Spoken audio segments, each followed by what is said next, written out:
ታሪኩ የሚጀምረው በ1999 ዓ.ም የተከሰተን ታሪክ በማሳየት ነው። ሚራን ከአንድ ኩባንያ የስራ ቅጥር ውድቅ እንደተደረገች የሚገልጽ የስልክ ጥሪ ይደርሳታል። ብዙም ሳይቆይ ሚራ ከአባቷ ከእናቷና የአእምሮ እክል ካለበት ታናሽ ወንድሟ ናምቴ ጋር አብራ ቁርስ ትበላለች። የቤተሰቧን ኢኮኖሚ ለመደገፍ ስትል ሚራን ዶንግቻን በተባለ የቴሌቪዥን ፕሮግራም አዘጋጅ በሚመራ አንድ የፕሮግራም ሙከራ ላይ ትሳተፋለች። ዶንግቻን በፕሮግራሞቹ ላይ በሚያደርጋቸው የተለያዩና ልዩ ሙከራዎች ምክንያት የእሱ ዝግጅቶች ሁልጊዜ ከፍተኛ ተመልካችን ያገኛሉ። በዚህም የተነሳ ምርጥ የፕሮግራም አዘጋጅ ተሸላሚ ሆኗል። ዶንግቻን የዜና አቅራቢ የሆነች ሃዮንግ የምትባል ፍቅረኛ አለችው።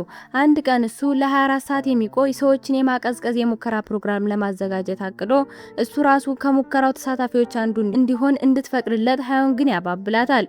ዶንግቻን ሴት ተሳታፊዎች ስለሚያስፈልጉትም በሙከራው ላይ እንድትሳተፍ ሚራን ያገኛታል።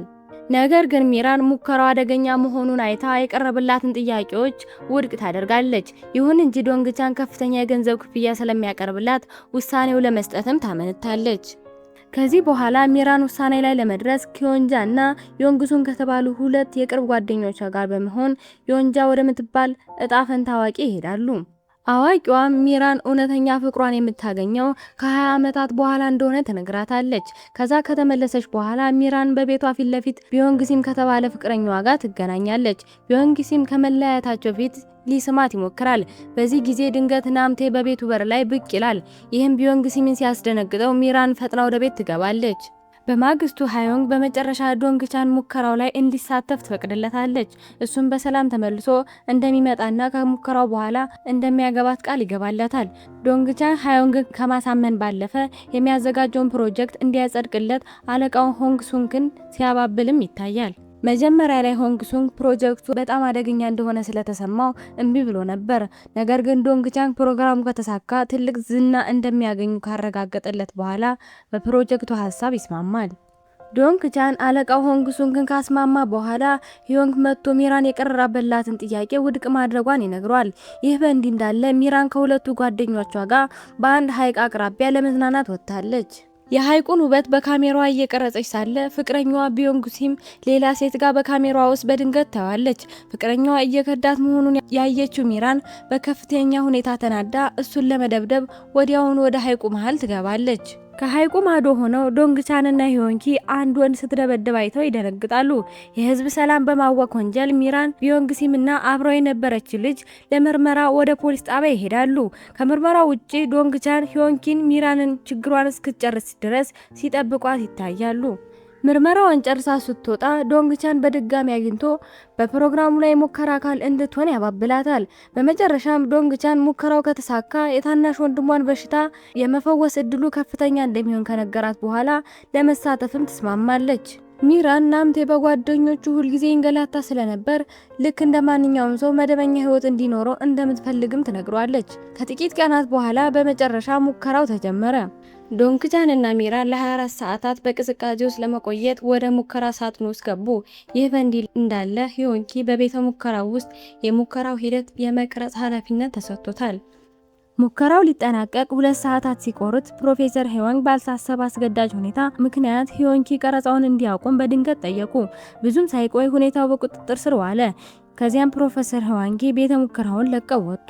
አሁን የፕሮፌሰር ሄዋንጊ ረዳት ሆኖ የሚሰራው ጊቦን ለጊዜው ሙከራውን ኃላፊነት ተረክቧል። መኪና እየነዱ የነበሩት ፕሮፌሰር ሃዎንግ ሌላ መኪና እየተከተላቸውና እያሳደዳቸው መሆኑን ሲያዩ በጣም ደነገጡ። በድንገት መኪናው ፈንድቶ በእሳት ተያያዘ። ቤተ ሙከራ ውስጥ ደግሞ የ24 ሰዓቱ የማቀዝቀዝ ጊዜ ሊያበቃ ሲል በሙከራው ላይ ችግር ስለተፈጠረ ጊቦን በከፍተኛ ሁኔታ ተደናገጠ። ቤተ ሙከራውም እንዳይፈነዳ በመፍራት የቤተ ሙከራውን የኤሌክትሪክ መስመር ሙሉ በሙሉ ለማቋረጥ ወሰነ። የ24 ሰዓቱ ሰዎችን የማቀዝቀዝ ፕሮጀክት ሙከራ ከሽፎ ዶንግቻንና ሚራን ሳይታሰብ ጠፉ። መረጃው የደረሰውም ፖሊስ እነሱን ለማግኘት ጥረት ቢያደርግም ሊያገኛቸው አልቻለም። በሌላ በኩል ዶንግቻንና ሚራን በጠፉበት ጉዳይ ውስጥ መግባት የማይፈልገው አለቃው ሆሱንግ አፋቸውን ለማዘጋት ይሞክራል። መጀመሪያ ላይ ሆንጉሱንግ ጥያቄ ውድቅ አድርጋ የነበረችው ሃዮንግ በቲቪኦ የቴሌቪዥን ጣቢያ ዋና የዜና አቅራቢ ሆና እድገት ከተሰጣት በኋላ በመጨረሻም ላለመናገር ተስማማች። ከእድገቷም በኋላ ሃዮንግ የዶንግቻን ሚስጥራዊ መጥፋት ዜና በቴሌቪዥን የምታስተላልፈው ራሷ ሆናለች። በሌላ ስፍራ በቴሌቪዥን የሚተላለፈው ዜና የሚከታተሉት የሚራን ቤተሰቦች በጣም አዝኗል። በተለይም ታላቅ እህቱ በጣም የሚወዳት ታናሽ ወንድሟ ናምቴ እጅግ በጣም ተጎድቷል። ይህ በእንዲህ እንዳለ ሃዮንግ ጥልቅ ሐዘኗን መደበቅም አልቻለችም። ይባስ ብሎ ደግሞ ስለ ዶንግቻን መጥፋት የምታውቀውን እውነት ደብቃ ለመያዝም ተገዳለች። በዚህ መሃል እሱን መጀመሪያ ጊዜ ያገኘችበትን ጊዜ ወደ ኋላ ታስታውሳለች። በሌላ ቦታ ሁሉም የሙከራ መሳሪያዎች ወደ ሚስጥራዊ ክፍል ስለተዛወሩ ለሙከራ ጥቅም ላይ የዋለው ቤተ ሙከራ ባዶ ሆኗል። ፕሮፌሰር ሃዋንግ ከደረሰባቸው የመኪና አደጋ በኋላ በዚያ ሚስጥራዊ ክፍል ውስጥ የሕክምና ክትትል እየተደረገላቸው ይገኛል። ዶንግቻን ሊገኝ እንዳልቻለ የሰሙት ቤተሰቦቹ ሙሉ በሙሉ ተደናገጡ። ዶንግቻን በታዋቂና ባለጸጋ ቤተሰብ ውስጥ የበኩር ልጅ ነው። የሱ ቤተሰብ ዶንግጁና ዶንግሲንግ የተባሉ ሁለት ታናናሽ ወንድምና እህት ያሉበት ሲሆን የቤተሰቡን ደስታ የሚያሟሉ በጣም የተስማሙና የሚዋደዱ ቤተሰቦችም ነበሩ። የሚራን መጥፋት ሁለት የምርጥ ጓደኞቿንና ቢዮንግሲም ጭምር በጣም አሳዝኗቸዋል። እንዲያውም ቢዮንግሲም ሚራን ከዶንግቻን ጋር የፍቅር ግንኙነት ነበራት፣ ማርገዟን ስታውቅ ነው አብረው ወደ ውጭ ሀገር የኮበለለችው ብሎ እስከ ማሰብም ደርሷል። በየቀኑ የዶንግቻን ቤተሰቦች በመንገድ ላይ ለሚያልፉ ሰዎች በሙሉ የጠፋ ሰው ማስታወቂያ ወረቀቶችን በማደል እሱን በጽኑ ይፈልጉታል። ቤተሰቦቹ እሱን ለመፈለግ ያላቸውን ገንዘብ ሁሉ ለመበተል ፈቃደኛ በመሆናቸው በርካታ የቤተሰቡ የንግድ ስራዎች ከስረዋል። በሌላ በኩል የሚራን ቤተሰቦች አሁንም የመኖሪያ ቤታቸውን ቀይረው ተዛውረዋል። የዶንግቻንና የሚራን መጥፋት ታሪክ ቀስ በቀስ በሰዎች ዘንድ እየተረሳ መጣ። ከ20 ዓመታት በኋላ ሆንግ ሱንግ የቲቪኦ የቴሌቪዥን ጣቢያ ዋና ስራ አስፈጻሚ ሆን እንደቻለ ይታያል። ዮንኪ ደግሞ በጣቢያው ልዩ ልዩ የመዝናኛ ክፍሎች ኃላፊ ሆኗል። ይህ በእንዲህ እንዳለ ሃዮንግ በቴሌቪዥን ጣቢያ ውስጥ የዜና ቢሮ ኃላፊ ሆና ተሹማለች። በዚህ ቅጽበት ጊምቦ በሌላ ሚስጥራዊ ቤተ ሙከራ ውስጥ እየተካሄደ ያለውን የፕሮጀክት ሂደት ድንገተኛ አደጋ ጊዜ መረጃ ይደርሰዋል። ከኮማ ገና የነቃው ፕሮፌሰር ሃዋንግ ከ20 ዓመታት በፊት የጀመረውን ሙከራ ለማጠናቀቅ ሲሞክር ይታያል። ያለሱ ሊያነቃቸው የሚችል ሰው ስላልነበረ ዶንግቻንና ሚራን እዚሁ ላቦራቶሪ ውስጥ ለ20 ዓመታት ቆይተዋል። የማቀዝቀዣ ሳጥኑ ከተከፈተ በኋላ ፕሮፌሰር ሃዋንግ ለዶንግቻንና ለሚራን የሰውነት ክፍሎች እንደገና መስራት እንዲጀምሩ የሚያደርግ መድኃኒት በመርፌ ይወጋቸዋል። መድኃኒቱ ወግቶ እንደጨረሰ ግን እሱ ራሱን ስቶ ይወድቃል። በዚህ መሃል ከእንቅልፏ የነቃችው ሚራን ባለ በሌላ አቅሟ ከቤተ ሙከራው ለመውጣት ትሞክራለች። በሌላ በኩል ደግሞ በመጨረሻ ከእንቅልፉ የነቃው ዶንግቻን ከቤተ ሙከራው ወጥቶ ወደ ቲቪኦ የቴሌቪዥን ጣቢያ ያመራል። ነገር ግን በጣም በሚያቃጥለውና በሞቀው የአየር ሁኔታ ውስጥ ሲጓዝ ከአካባቢው ጋር መላመድ ያልቻለው ሰውነቱ በመዳከሙ በመጨረሻም ራሱን ስቶ ይወድቃል። ብዙም ሳይቆይ ዶንግቻን በአስቸኳይ ወደ ሆስፒታል ይወሰዳል። የሰውነቱ ሙቀት ከተለመደው የሰው ልጅ ሙቀት በጣም የቀዘቀዘ በመሆኑ ሐኪሞች ግራ ተጋቡ። ዶንግቻን ሲነቃ ወደ ቲቪኦ የቴሌቪዥን ጣቢያ ለመደወል የሐኪሙን ስልክም ይጠይቃል። ዶንግቻን ወደ ሂዮንኪ ይደውላል። ሂዮንኪ ዶንግቻን ከ20 ዓመታት በፊት እንደጠፋ ስለሚያውቅ ድምጹን ሲሰማ በከፍተኛ ሁኔታ ይደነግጣል። የዶንግቻን የመመለስ ዜና ለቤተሰቦቹ ስለደረሰ ቤተሰቦቹ ወዲያውኑ እሱን ለመጠየቅ ወደ ሆስፒታል ይሄዳሉ። ይህ በእንዲህ እንዳለ ሂዮንኪ የዶንግቻን መመለስ ወዲያውኑ ለሆንግ ሱንግ ያሳውቃል። ከዚያም እሱን ለማየት ሁለቱም ወደ ሆስፒታል ያመራሉ። ከቤተ ሙከራው የወጣችው ሚራን በመጨረሻም ወደ ቀድሞ ቤቷ ትመለሳለች። ነገር ግን ቤቷ ባዶ መሆኑን ስታይ በጣም ትገረማለች። በመቀጠልም ቤተሰቦቿ የት እንዳሉ ለመጠየቅ ወደ ፖሊስ ጣቢያ ትሄዳለች። ፖሊሶች ሲጠይቋት ሚራን የምታስታውሰው ቤተሰቦቿ ገና ትናንትና እንዳገኘቻቸው ብቻ ነው። ማንነቷ ስትገልጽ እድሜዋ 42 ቢሆንም ፊቷ ግን ወጣት መስሎ በመታየቱ ፖሊሶች በጣም ይገረማሉ። ሚራን በፖሊስ ጣቢያ ውስጥ ያለውን ስልክ ተጠቅማ ለእናትየው የድምጽ መልእክትም ትተዋለች። የሚራን እናት የድምጽ መልእክቱን ስትሰማ ሚራን በመመለሷ በጣም ተደስታ ወዲያውኑ ለባሏና ለላምቴ ትነግራቸዋለች። ብዙም ሳይቆይ ቤተሰቦቿ እሷን ለማግኘት ወዲያውኑ ይሄዳሉ። ዶንግቻን የቤተሰቡ አባላት በሙሉ አርጅተው በማየቱ በከፍተኛ ሁኔታ ደነገጠ። ከክፍሉም እየሮጠ ወጥቶ ከእንቅልፉ የነቃው በ2019 መሆኑን ተረዳ። ይህ በእንዲህ እንዳለ በዩኒቨርሲቲ ግቢ ውስጥ የነበረችው ሚራን የአንድ ተማሪ ጃኬት ላይ የተጻፈው ዓመተ ምህረት ስታይ እሷን በ2019 ዓመተ ምህረት ከእንቅልፏ መንቃቷን በመጨረሻም ተገነዘበች። በሌላ በኩል ወላጆቿና ታናሽ ወንድሟ እሷን ለመፈለግ በዩኒቨርሲቲው ግቢ ውስጥ ሲንከራተቱ ቆይተው በመጨረሻ ሁለቱም ተገናኙ። ከዚያም ሚራን ወደ አዲሱ የቤተሰቧ ቤት ትሄዳለች። እናቷ ከመቀስቀሷ በፊት ሚራን ከሰጠቻት ቁጠባ ተነስታ ንግድ እንደጀመረች ነገረቻት። በዚህም የንግድ ስራ አሁን የተሻለ ህይወት መምራት ችሏል። ሚራም ለረጅም ጊዜ ጠፍታ የነበረ ቢሆንም ቤተሰቦቿ ሆን ብለው ለሷ የሚሆን ክፍል አዘጋጅተው ይጠብቋትም ነበር። በሌላ በኩል ዶንግቻን ከቤተሰቦቹ ጋር በመሆን በመጨረሻም ወደ ቤት ተመለሰ። አሁን ቤተሰቦቹ መጠነኛ የሆነ የምግብ ቤት ስራ ብቻ የሚያካሂዱ ሲሆን ከቀድሞ በጣም የወረደ ቤት ውስጥም ይኖራሉ። በዚያም ታናሽ ወንድሙ ዶንግሲንግ ትዳር መስርቶ ሲሆን የምትባል ሴት ልጅ መውለዱን ተረዳ። ይህ ብቻ ሳይሆን አባቱ መሞቱንም ተገነዘበ። በሌላ ስፍራ ሂዮንኪና ሆንግሱንግ የዶንግቻን መመለስ እስካሁን ደብቀው የቆዩትን ሚስጥር ሊያወጣባቸውና ስራቸው ሊያበላሽባቸው ስለሚችል በከፍተኛ ሁኔታ ተጨነቁ። ቤት ውስጥ ግን ዶንግቻን ቤተሰቦቹ እሱ ከመጥፋቱ በፊት በነበረው አይነት ሁኔታ እያወሩ ይገኛሉ። በማግስቱም ዶንግቻን በእሱ ላይ ምን እንደተከሰተ ለማወቅ ወደ ቤተ ሙከራ ሄደ። ከተመራማሪዎች ጋር ከተገናኘ በኋላ ዶንግቻን ከ20 ዓመታት በፊት ፕሮፌሰር ህዋንግን ለመግደል የሞከረ ሌላ አካል እንደነበረም ተረዳ።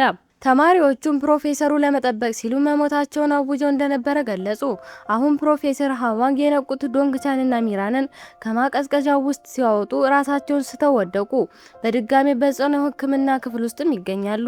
ዶንግቻን ይህንን ሲሰማ ፕሮፌሰር ሃዋንግ ኢላማ ያደረገው አካል ከሱ የሰዎችን የማቀዝቀዣ ሙከራ ጋር የተያያዘ እንደሆነም አመነ። በቀትር ላይም ዶንግቻን ሃዋንግ ለመገናኘት ጋበዛት። ከ20 ዓመታት በፊት የገባላት ቃል መጠበቅ ባለመቻሉም ይቅርታ ይጠየቃል። ሃዮንግ በሰላም በመመለሱም ደስተኛ መሆኗን ገለጸችለት። በቤተ ሙከራ ውስጥም ጊቦም ዶንግቻንና ሚራንን በማቀዝቀዣ ሙከራው የጎንዮሽ ጉዳት ምክንያት በማንኛውም ሰዓት የሰውነት ሙቀት መቀነስ አደጋ ሊገጥማቸው ስለሚችል ሕይወታቸው አደጋ ላይ መሆኑን ገለጸ። ይህ በእንዲህ እንዳለ ይህንን የጎንዮሽ ጉዳት ማከም የሚችሉት ብቸኛው ሰው አሁን ራሳቸውን ስተው ያሉት ፕሮፌሰር ሃዋንግ ብቻ ናቸው። በሌላ በኩል የተናደደችው ሚራን ዶንግቻንን ፊት ለፊት አግኝታ ከ20 ዓመታት በፊት ላጣችው ጊዜን ተጠያቂ አደረገችው። እሱ ግን እሱ ራሱ የዚህ መከራ ሰለባ እንደሆነ ምንም ማድረግ እንደማይችልም ነገራት። ሚራን ትምህርቷን መቀጠል ለምትፈልግ ገልጻ በድጋሚ ዩኒቨርሲቲ ተመዘገበች። በዚያን ጊዜ ዩኒቨርሲቲው መምህር ሆኖ የነበረው ቢዮንግሲም እሷን በማየቱ በከፍተኛ ሁኔታ ደነገጠ። በመሆኑም ሚራን ለመከተል ሞከረ። ይህ በእንዲህ እንዳለ ዶንግቻን እንደገና የፕሮግራም አዘጋጅ ሆኖ መምራት እንደሚፈልግም ተናገረ። ይህንን የሰሙት ሆንግሱንግና ሂዮንኪ ሚስጥራቸውን እንዳይገለጥ በመፍራት ወዲያውኑ እንዳይሰራም ከለከሉት። በቤተ ሙከራው ውስጥ ፕሮፌሰር ሃዋንግ ከኮማ በድጋሚ ነቁ። ዶንግቻን በቤት ውስጥ አብሮ ምግብ እየበላ ሳለ የወንድሙ ልጅ ሶዮን የት ጠፍቶ እንደነበረም ጠየቀችው። በመቀጠልም ለብዙ ዓመታት ጠፍቶ ከቆየ በኋላ አሁን ፊቱ ወጣት ስለሆነ የዩቲዩብ ቻናል ቢከፍት ስኬታማ እንደሚሆንም ነገረችው። ዶንግቻን የወንድሙ ልጅ ለተናገረችው ነገር ሁሉ ፈገግታ ብቻ መለሰላት። ከተወሰነ ጊዜ በኋላ ዶንግቻን በመጨረሻም እንደገና የፕሮግራም አዘጋጅ ሆኖ ወደ ስራ ተመለሰ። ስራ ላይ እያለ በድንገት ሃዮንግ ወደሱ መጥታ ቅዳሜና እሁድን አብረው እንዲያሳልፉም ጠየቀችው። ይህ በእንዲህ እንዳለ በዩኒቨርሲቲ ግቢ ውስጥ ቢዮንግሲምን አሁንም ሚራንን መከተሉን ቀጥሏል። እሱን ያላወቀችው ሚራን አንድ የዩኒቨርሲቲ መምህር በግቢ ውስጥ ሁልጊዜ እየተከተላ ስለሚያስቸግራት ሁኔታው እንግዳ ይሆንባታል። በምሽት ሚራን ከ20 ዓመታት በፊት ከምርጥ ጓደኞቿ ከኪዮንግጃና ከዮንግሱ የተላከ የድሮ ኢሜል ታገኛለች። ወዲያውኑ ምላሽ ትጽፍላቸዋለች። በማግስቱ ሚራን በክፍል ውስጥ ትምህርት እየተከታተለች ሳለ አሁን ስሙ የቀየረው ቢዮንግሲም ለማስተማር ይገባል። ሆኖም ሚራን በክፍሉ ውስጥ ሲያያት በከፍተኛ ሁኔታ ከመደንገጡ የተነሳ ክፉኛም ይሸማቀቃል። በሌላ በኩል በስራ ባልደረቦቹ እንደ አዲስ ሰራተኛ የተቆጠረው ዶንግቻን ከስራ ባልደረቦቹ ችግር ሲገጥመው ይታያል። ይህንን ያየው ሂዮንኪ ወዲያውኑ የበታች ሰራተኞቹን ይገጽታቸዋል። በዚህም ዶንግቻን ሰራተኞቹን በትክክል ማሰልጠን ባልቻለው ሂዮንኪ ላይ ይበሳጫል። ብዙም ሳይቆይ የስራ ስብሰባ ይጀምራል። እሱም ለአዲሱ የቴሌቪዥን ፕሮግራም የሚሆን አንዳንድ የፈጠራ ሀሳቦችን በማቅረብ ይጀምራል። ነገር ግን ያቀረበው ሀሳብ ከአሁኑ ዘመን ፋሽን ጋር ያልተከተለ በመሆኑ ከስብሰባው ተሳታፊዎች ጥሩ ምላሽም አያገኝም። በሌላ ስፍራ ጊምቦም ፕሮፌሰር ሃዋንግ ከኮማ በመንቃታቸው በጣም ተደስቷል። እጅግ በሚያሳዝን ሁኔታ ግን ፕሮፌሰር ሃዋንግ የማስታወስ ችሎታቸውን ስላጡ ጊምቦ ትውስታቸውን ለመመለስ ጥረት ማድረግ ጀምሯል። ከጥቂት ቀናት በኋላ ሚራን በሙከራው ላይ እንድትሳተፍ ካደረገው የቴሌቪዥን ጣቢያ ኃላፊዎች ጋር ትገናኛለች። የ20 ዓመታት እድሜዋን ስላባከኑባት ከቴሌቪዥን ጣቢያው ትልቅ የካሳ ክፍያትም ትጠይቃለች። ይህንን የሰሙት ሆንግሱንግና ሂዮንኪ በጥያቄዋም ግራ ይጋባሉ።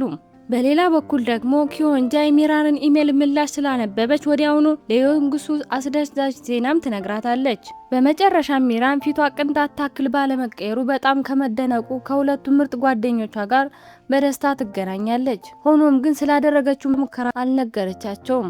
ይህ በእንዲህ እንዳለ ዶንግቻን በአሁኑ ሰዓት ከሃዮንግ ጋር ምሳ እየበላ ነው። ለረጅም ጊዜ ስላልተገናኙ ግንኙነታቸው በጣም የማይመች ይሆንባቸዋል። ዶንግ ቻን እንደገና ብቅ ማለቱን ተከትሎ ኢንተርኔት ላይ ስለሱ ማውራት ይጀምራሉ። እንዲያውም ስለ መጥፋቱ የተለያዩ ግምቶችና ወሬዎች በስፋት መውጣት ይጀምራሉ። በቤተ ሙከራ ውስጥም ዶንግ ቻን እንደገና ከጊምቦ ጋርም ይገናኛል። ጊምቦም በአሁኑ ወቅት የዶንግ ቻን መደበኛ የሰውነት ሙቀት 31 ዲግሪ ሴልሺየስ መሆኑና የሰውነት ወሳኝ አደገኛ ነጥብ ደግሞ 33 ዲግሪ ሴልሺየስ እንደሆነም ያብራራለታል። ከዚያም በተጨማሪ ዶንግ ቻን ስለ ፕሮፌሰር ሃዋንግ የግድያ ሙከራ ዝርዝር መረጃዎችንም ለማሰባሰብም ይጀምራል። በተመሳሳይ ሰዓት የዶንግ ቻን እንደገና የመታየት ዜና የኡሶንግ ግሩፕ ዋና ስራ አስፈጻሚ ለሆነው ሶክ ዱክ ይደርሰዋል። እሱም ወዲያውኑ ሰዎች ስለ ዶንግ ቻን እንዲመረምሩና ፕሮፌሰር ሃዋንግ አሁን በህይወት ካሉ በአስቸኳይ እንዲያስወግዷቸውም ትዕዛዝ ይሰጣሉ። ይህ በእንዲህ እንዳለ በቤተ ሙከራ ውስጥ ከሶክዱ ጋር በትክክል አንድ አይነት ፊት ላይ ያለው ሌላ ሰው አሁንም በማቀዝቀዣው ሳጥን ውስጥ እንዳለም ይታያል። ዶንግ ቻን በፕሮፌሰር ሃዋንግ ላይ ከተደረገው የግድያ ሙከራ በስተጀርባ ያለውን ዋና መርማሪ ለማግኘት መርማሪ ያንግን የተባለው ፖሊስ ለእርዳታ ይጠይቀዋል። ይህ ብቻ ሳይሆን ዶንግ ቻን ህይወታቸው አደጋ ላይ እንዳይቀጥሉ የሰውነታቸውን ሁኔታ ሁልጊዜ መፈተሽ እንዳለባት የሚራን ያስገነዝባታል። ይህ በእንዲህ እንዳለ ሚራን ስራ ለመቀጠር ጥረት ብታደርግም በርካታ ኩባንያዎች በእድሜዋ ምክንያት ውድቅ ያደርጉባታል። በሌላ በኩል ዶንግ ቻን ሂዮንኪ የእሱን መጥፋት ታሪክ ለመሸፈንና ለመደበቅ ጥረት ማድረጉን ካወቀ በኋላ በከፍተኛ ሁኔታ ይቆጣል። ብዙም ሳይቆይ ሚራን ወደ ቲቪኦ የቴሌቪዥን ጣቢያ በመምጣት ዶንግ ቻን እዚያ ስራ እንዲፈልግላትም ትጠይቀዋለች። ሚራን ያቀረበችለትን ጥያቄ ከተቀበለ በኋላ ዶንግ ቻን ሃዮንግን ለማግኘት ይሄዳል። ሃዮንግ ከ20 ዓመታት በፊት እሱ መጥፋቱን እውነቱን ደብቃ ዝም ማለቷ ዶንግ ቻን በጥልቀትም አሳዝኖታል። ሆኖም ግን እሷ ያኔ ሌላ አማራጭ ስላልነበራት ይህን ለማድረግ እንደተገደደች ምክንያቷንም ትገልጻለች። የእሷ ማብራሪያ የሰማው ዶንግ ቻን በከፍተኛ ሁኔታ ስላዘነ ራሱን ለማረጋጋት ወደ ህንፃው ጣሪያም ይሄዳል። በማግስቱ ዶንግ ቻን ለሚራን በቴሌቪዥን ጣቢያ ውስጥ ለልዩ የመዝናኛ ፕሮግራም ረዳት የፕሮግራም አዘጋጅ ሆና በኢንተርኔት መስራት እንደምትችልም ይነግራታል። ይህንን የሰማችው ሚራን ስራ በማግኘቷ በእርግጥም በጣም ትደሰታለች። ነገር ግን ሆንግ ሱንግና ሂዮንኪ እሷ ወደ ቴሌቪዥን ጣቢያው መቀላቀሏ ከቀን ወደ ቀን ከባድ ስጋት ይሆንባቸዋል። እንደ ሂዮንኪ አባባል ይህ የሆነው ቀደም ሲል የዶንግ ቻን መጥፋት እውነት መደበቃቸው ምክንያት የሰሩት ኃጢአት በእጣ ፈንታ ተመልሶ እየቀጣቸው ስለሆነ ነው። በሌላ በኩል የሚራን ቤተሰቦች ከሙከራው ከተመለሰች በኋላ የሰውነት ሙቀቷ በጣም የቀዘቀዘ በመሆኑ ሁኔታዋ እንግዳ ይሆንባቸዋል። ከዚያም በላይ ስትተኛ ሁልጊዜ ፋንና ኤር ኮንዲሽነርም ትጠቀማለች። በዚህም ምክንያት እናቷ ከዶንግ ቻን ቤተሰቦች ጋር ተገናኝታ በዚህ ጉዳይ ላይ መወያየት እንዳለባት ታቅዳለች። በማግስቱ ዶንግ ቻን ወደ ስራ እየሄደ ሳለ አንድ መኪና በበስተጀርባ እየተከተለው መሆኑን ያስተውላል። ስለዚህ መኪናውን ለማቆምም ይሞክራል። ረጅም ክርክር ካደረጉ በኋላ ዶንግ ቻን መታወቂያውን አውጥቶ ሲያሳይ በመጨረሻ ዝም ብሎ ያንን ቦታ ለቆ መሄድ ይመርጣል። መኪናው ውስጥ ሰውየው ያገኘው መረጃ ለማስተላለፍ ወደ ሶክዱ ሲደውል ይታያል። በሌላ አጋጣሚ በመጨረሻ የሚራን ወላጆች በዶንግ ቻን ቤተሰብ ምግብ ቤት ውስጥ ከዶንግ ቻን ቤተሰቦች ጋር ተገናኙ። በዚህም በሚራን ላይ እየታዩ ስላሉ ያልተለመዱ የሰውነት ሁኔታዎች በመወያየት ስለተደረገው ሙከራ ነገረቻቸው። ይህንን የሰሙት የዶንግ ቻን ቤተሰቦች በዜናው በከፍተኛ ሁኔታ ደነገጡ። በዚህ ቅጽበት ዶንግ ቻን ፕሮፌሰር ሃዋንግን ይዞ እዚያ ደረሰ። ምክንያቱም ከዚህ ቀደም ፕሮፌሰሩ ይበልጥ ደህንነቱ በተጠበቀ ቦታ መቆየት እንዳለበትም ተሰምቶት ነበር። ዶንግ ቻን በመጨረሻም በቤተሰቦቹና በሚራን ወላጆች ፊት ሙሉ ሁኔታውንም አብራራ። ከዚያም ፕሮፌሰር ሃዋንግ የማስታወስ ችሎታው እስኪመለስ ድረስ በጋራ ለመንከባከብ ሁሉም ተስማሙ። በዩኒቨርሲቲ ግቢ ውስጥ ቢዮንግ ሲም ስለ ሚራን ማንነት እንዲያጠናለት አንዱን ተማሪ ይጠይቃል። ያቺ ወጣት ከ20 ዓመታት በፊት የጠፋችው ሚራን ራሷ መሆኗን ካወቀ በኋላ ቢዮንግ ሲም በከፍተኛ ሁኔታ ይደነግጣል። ይህ በእንዲህ እንዳለ በቢሮ ውስጥ ሆንግ ሱንግ የቲቪኦ የቴሌቪዥን ጣቢያ ከፍተኛ ባለስልጣናት ለመጠበቅ ሲል ዶንግ ቻን ስለ ሙከራው እውነታውን መሸፈን የቴሌቪዥን ስርጭት እንዲያደርግ ለማሳመን ይሞክራሉ። ሆንግ ሱንግ ይህንን እንዲያደርግላቸው ለዶንግ ቻን መኪናና የተወሰነ ገንዘብ ጉቦ ለመስጠት ይሞክራሉ።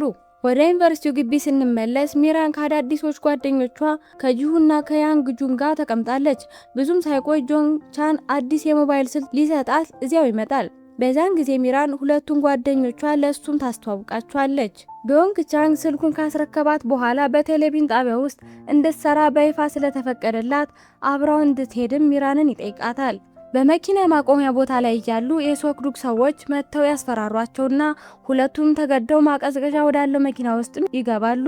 የሶክዱ ሰዎች ዶንግቻን እና ሚራንን ወደ ማቀዝቀዣ ውስጥ ካስገቧቸው በኋላ ለረጅም ጊዜ ቆይተው አሁንም ምንም ሳይሆኑ ደህና ሆነው በማየታቸው ክፉኛ ይገረማሉ። እንደ እድል ሆኖ በመጨረሻ የሶክዱን ሰዎች አሸንፈው እንዲሸሹም ያደርጓቸዋል። የመጓጓዣ መኪና ያልነበራቸው ዶንግቻንና ሚራን በእግራቸው ለመጓዝ ወሰኑ። ለረጅም ጊዜ ከተጓዙ በኋላ የሚራን የሰውነት ሙቀት ከተፈቀደው ወሰን በላይ በመጨመሩ ራሷን ስታወደቀች። ዶንግቻን እሷን አዝሎ መኪና ለማግኘት ጥረት አደረገ። ሆስፒታል ሲደርሱ ዶንግቻን ሚራንን የሚያክማት ሐኪም ወዲያውኑ የሰውነት ሙቀት የሚቀንስ መድኃኒት እንዲሰጣት ጠየቀው። ስለሷ ሁኔታ በጣም ተጨንቆ የነበረው ዶንግቻን በድንገት ከሷ ጋር አብሮ ያደረገው ነገር ሁሉ ወደ ኋላ ያስታውሳል። ከጥቂት ቀናት በኋላ ዶንግቻን ስለሱ በስፋት እየወጣ ያለውን ወሬ በሙሉ ለማጣራት በመጨረሻ የቴሌቪዥን ስርጭት ያደርጋል። እሱ ከ20 ዓመታት በፊት ያለ ቴሌቪዥን ጣቢያው ፈቃድ በተደረገው ሰዎችን የማቀዝቀዝ ፕሮጀክት ውስጥ በህይወት ከተረፉ ሰዎች አንዱ መሆኑን ለህዝቡ ይፋ ያደርጋል። በዚህ የስርጭት ምክንያትም ስለሱ የሚወራው ዜና መነጋገሪያ ይሆናል። እንዲያውም በርካታ የፖለቲካ ሰዎች የእሱን ዝና ለራሳቸው ዓላማ ለመጠቀም መሞከርም ይጀምራሉ።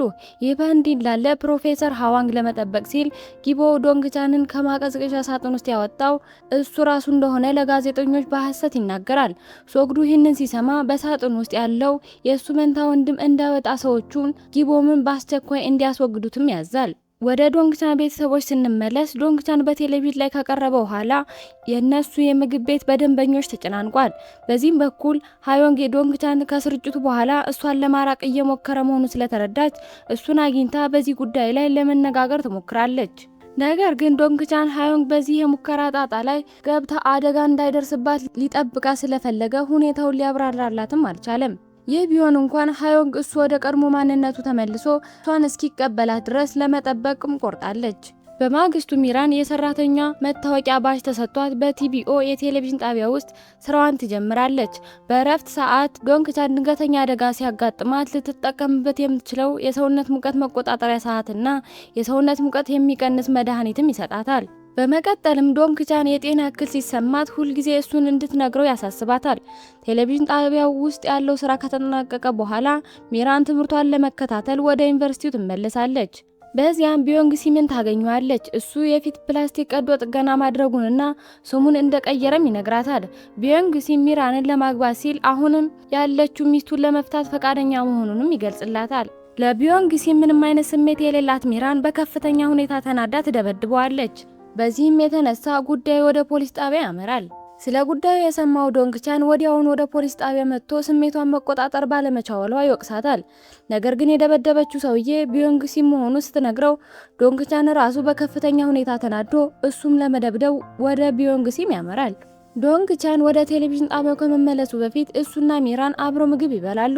ከሰዓታት በኋላ ሚራን ያጋጠማትን ነገር ለመንገር ወደ ጓደኞቿ ወደ ኪዮንግጃና ዮንግሱ ቤት ትሄዳለች።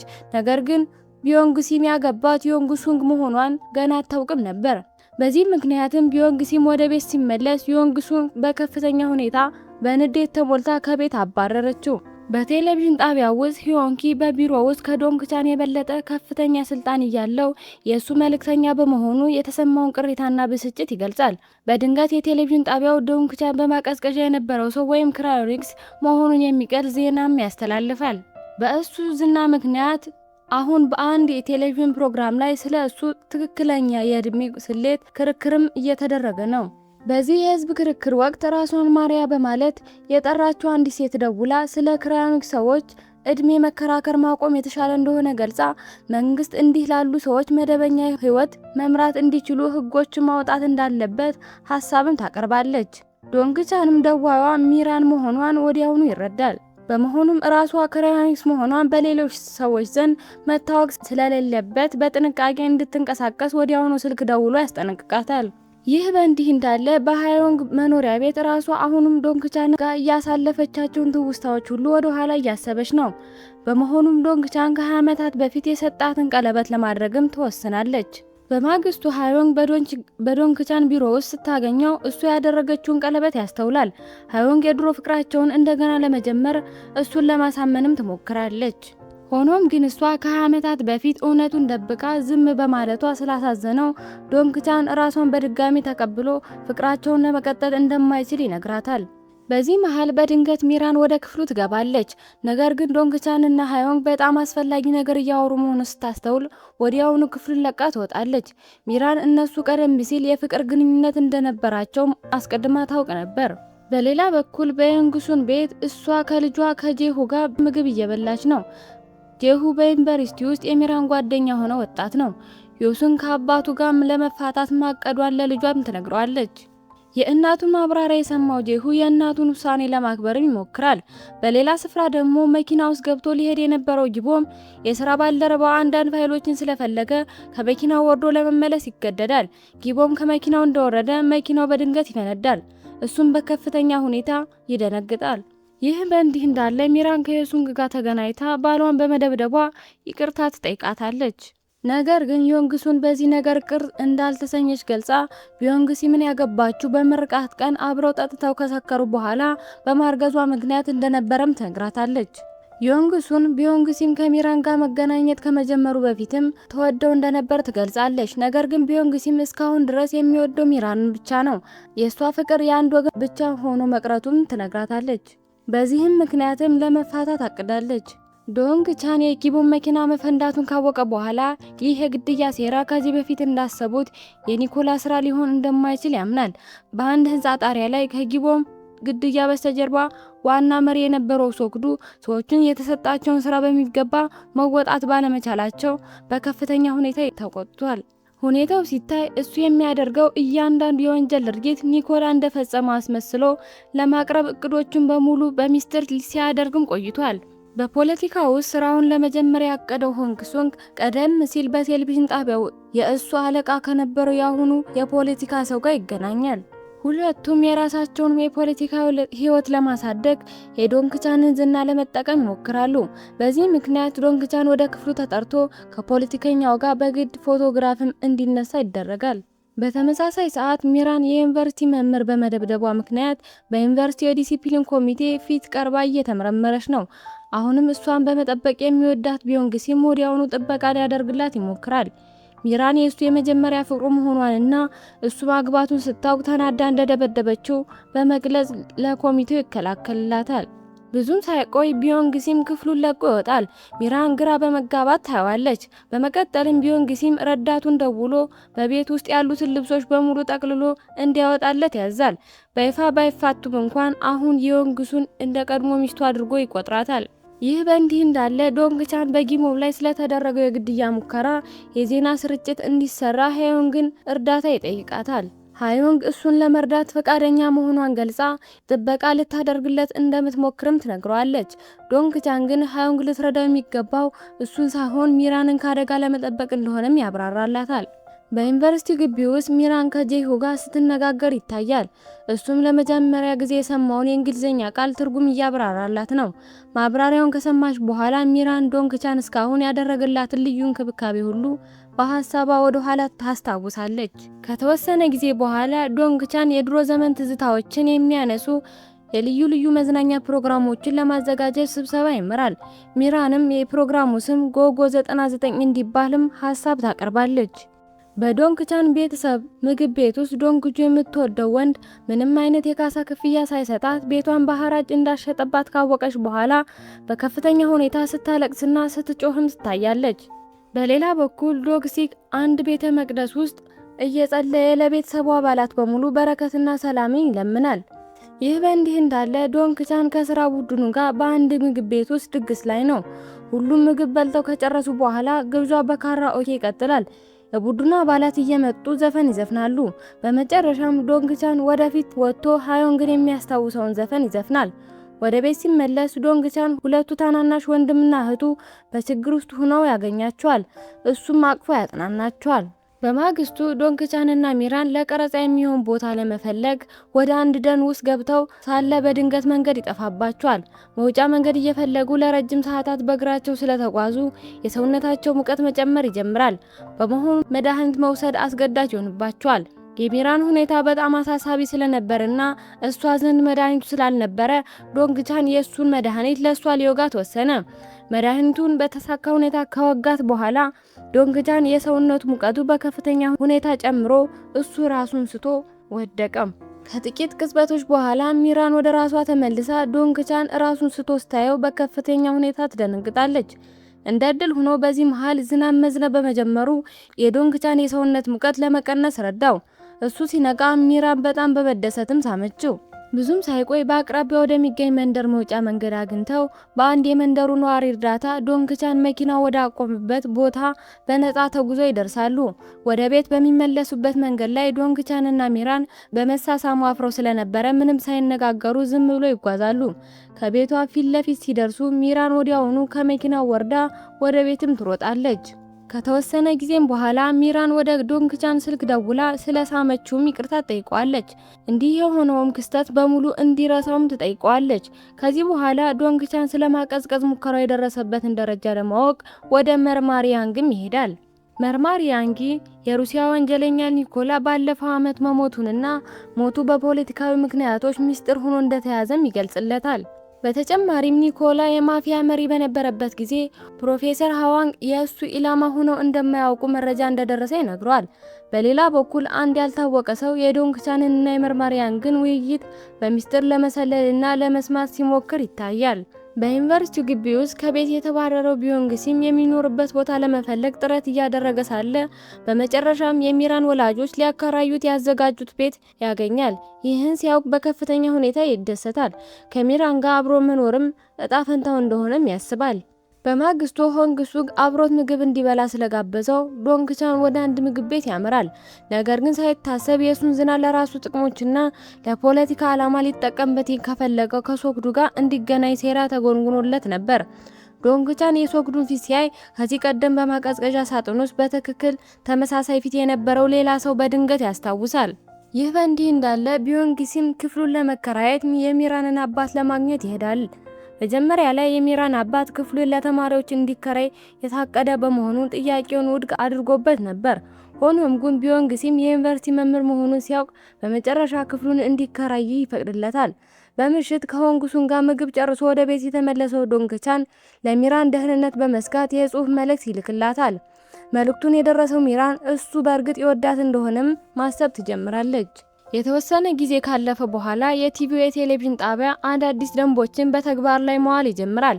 ሂዮንኪ የጣቢያው ማኔጅመንት ማንኛውም ሰራተኛ በቢሮ ውስጥ የፍቅር ግንኙነት እንዳይመሰረት በጥብቅ መከልከሉን ያውጃል። ይህንን መመሪያ የሚጥሱ ሰራተኞች የጽሑፍ ማስጠንቀቂያ እንደሚደርሳቸውና ከኩባንያው ጋር የገቡትን የስራ ውል በመጣሳቸው ምክንያት አልፎም ተርፎም የሚታሰሩ እንደሚችሉ ይገልጻል። ከዚህ መግለጫ በኋላ ብዙም ሳይቆይ ሚራን ስለሳመችው ማካካሻ እንዲሆን የገንዘብ ክፍያ በመስጠት ለዶንግቻን እንደገና ይቅርታ ለመጠየቅ ትሞክራለች። በዚህ ነገር ክብሩ የተነካ መስሎት የተናደደው ዶንግቻን ጥላው የሄደችን ሚራንን ወዲያውኑ ተከትሏት ይሄዳል። ሚራን ይህ የመጀመሪያው መሆኗንና ይህንን ያደረገችው ዶንግቻን ጋር ስለነበረች ብቻ እንደሆነ ሌላ ወንድ ቢሆን ኖሮ በፍጹም እንደማታደርገው ታብራራለች። ይህም ማብራሪያ ሲሰማ እሱ ራሱ መሸማቀቅ ይጀምራል። በሌላ በኩል ሃዮንግ በጊቦን መኪና ላይ የቦምብ ጥቃት ያደረሰውን ወንጀለኛ አውቃለሁ ከሚል አንድ ሰው የስልክ ጥሪ ይደርሳታል። ደዋዩ መረጃውን ለመስጠት የቴሌቪዥን ጣቢያውን ለመስጠት ፈቃደኛ የሚሆን ዶንግቻን ፊት ለፊት ካገኘው በኋላ ብቻ እንደሆነ ይገልጻል። ሃዮንግ ዜና እንደሰማችም ወዲያውኑ ለዶንግቻን ደዋዩ የሰጣትን የቪዲዮ ማስረጃ ታስረክባለች። እሱን ግን በምላሹ ሶግዱን የግል መረጃዎቹን ፈልጋ እንድታገኝለት እርዳታ ይጠይቃል። ይህ በእንዲህ እንዳለ ሚራን በቴሌቪዥን ጣቢያው ፊት ለፊት ስራዋን ካቆመችው የበፊቷ ዕጣ ፈንታ ነጋሪዋ ከዮጃ ጋር ትገናኛለች። ዮጃ ዶንግቻንን እዚያ ቦታ ባየችው ቅጽበት ዶንግቻን ከብዙ ዓመታት በፊት የተነበየችው እውነተኛ ፍቅሯ እሱ ራሱ መሆኑን የሚራን ትነግራታለች። ይህንን የሰማችው ሚራን አሁን ለሱ ያላት ስሜት ሙሉ በሙሉ መቀየር ይጀምራል። ይህ በእንዲህ እንዳለ በሚራን ቤት ውስጥ እየኖሩ ያሉት ፕሮፌሰር ሃዋንግ አሁንም ከናምቴ ጋር በጣም እየተቀራረቡ መጥተዋል። በዚህ ምክንያት ፕሮፌሰር የናምቴ በሽታ ለማከም የሚረዳ ሌላ የማቀዝቀዣ ሙከራ ለማድረግም ተስፋ ያደርጋሉ። ከጊቦም የጤና መረጃ የደረሰው ዶንግቻን ወዲያውኑ ለሚራን ስልክ ደውሎ ከዚህ ቀደም መድኃኒቱን ወስዳ ስለነበር ከእንግዲህ በኋላ የሰውነት ሙቀት የሚቀንሱ መድኃኒቶችን እንዳትወስድ ያስጠነቅቃታል። የሰውነት አካላቸው መድኃኒቱ ስለለመደው መድኃኒቱ መስራት ካቆመ ዶንግቻን እና ሚራን ከቁጥጥር ውጪ በሚጨምር የሰውነት ሙቀት ምክንያት ህይወታቸው ሊያጡ ይችላሉ። በዚህ ቅጽበት ሚራን በጫካ ውስጥ በጠፉ ጊዜ ዶንግቻን እሷን ለማዳን ሲል የእሱን መድኃኒት ለእሷ እንደሰጣት ታስታውሳለች። በዚህ ምክንያት የልብ ምቷን በከፍተኛ ሁኔታ ይጨምራል። በማግስቱ ሚራን አብረው እንዲዝናኑ በጁሁ ትጋበዛለች። ጁሁ የፍቅር ስሜት ሊያሳያት ሲሞክር እሷ በከፍተኛ ሁኔታ ትገረማለች። በተመሳሳይ ሰዓት ዶንግቻን ከከተማ ውጪ ለቀረጻ የሚሆን ቦታዎችን እየፈለገ ነው። እሱን ለማግኘት የፈለገችው ሃዮንግ እሱ ያረፈበት ሆቴል ፈልጋ ታገኘዋለች። ሃዮንግ በዚህ ምክንያት ዶንግቻንን ወደ እሷ የሆቴል ክፍል በመጋበዝ ወደ እሱ ለመቅረብ ትሞክራለች። ሆኖም ግን እሱ ላለመምጣት ስለመረጠ እሷ በጣም ታዝናለች። አንድ ቀን ሚራን ከኪዮንጃ የተላከ የሚመስል ገንዘብ ለመበደር የሚጠይቅ የሐሰትና የማጭበርበሪያ መልእክት ይደርሳታል።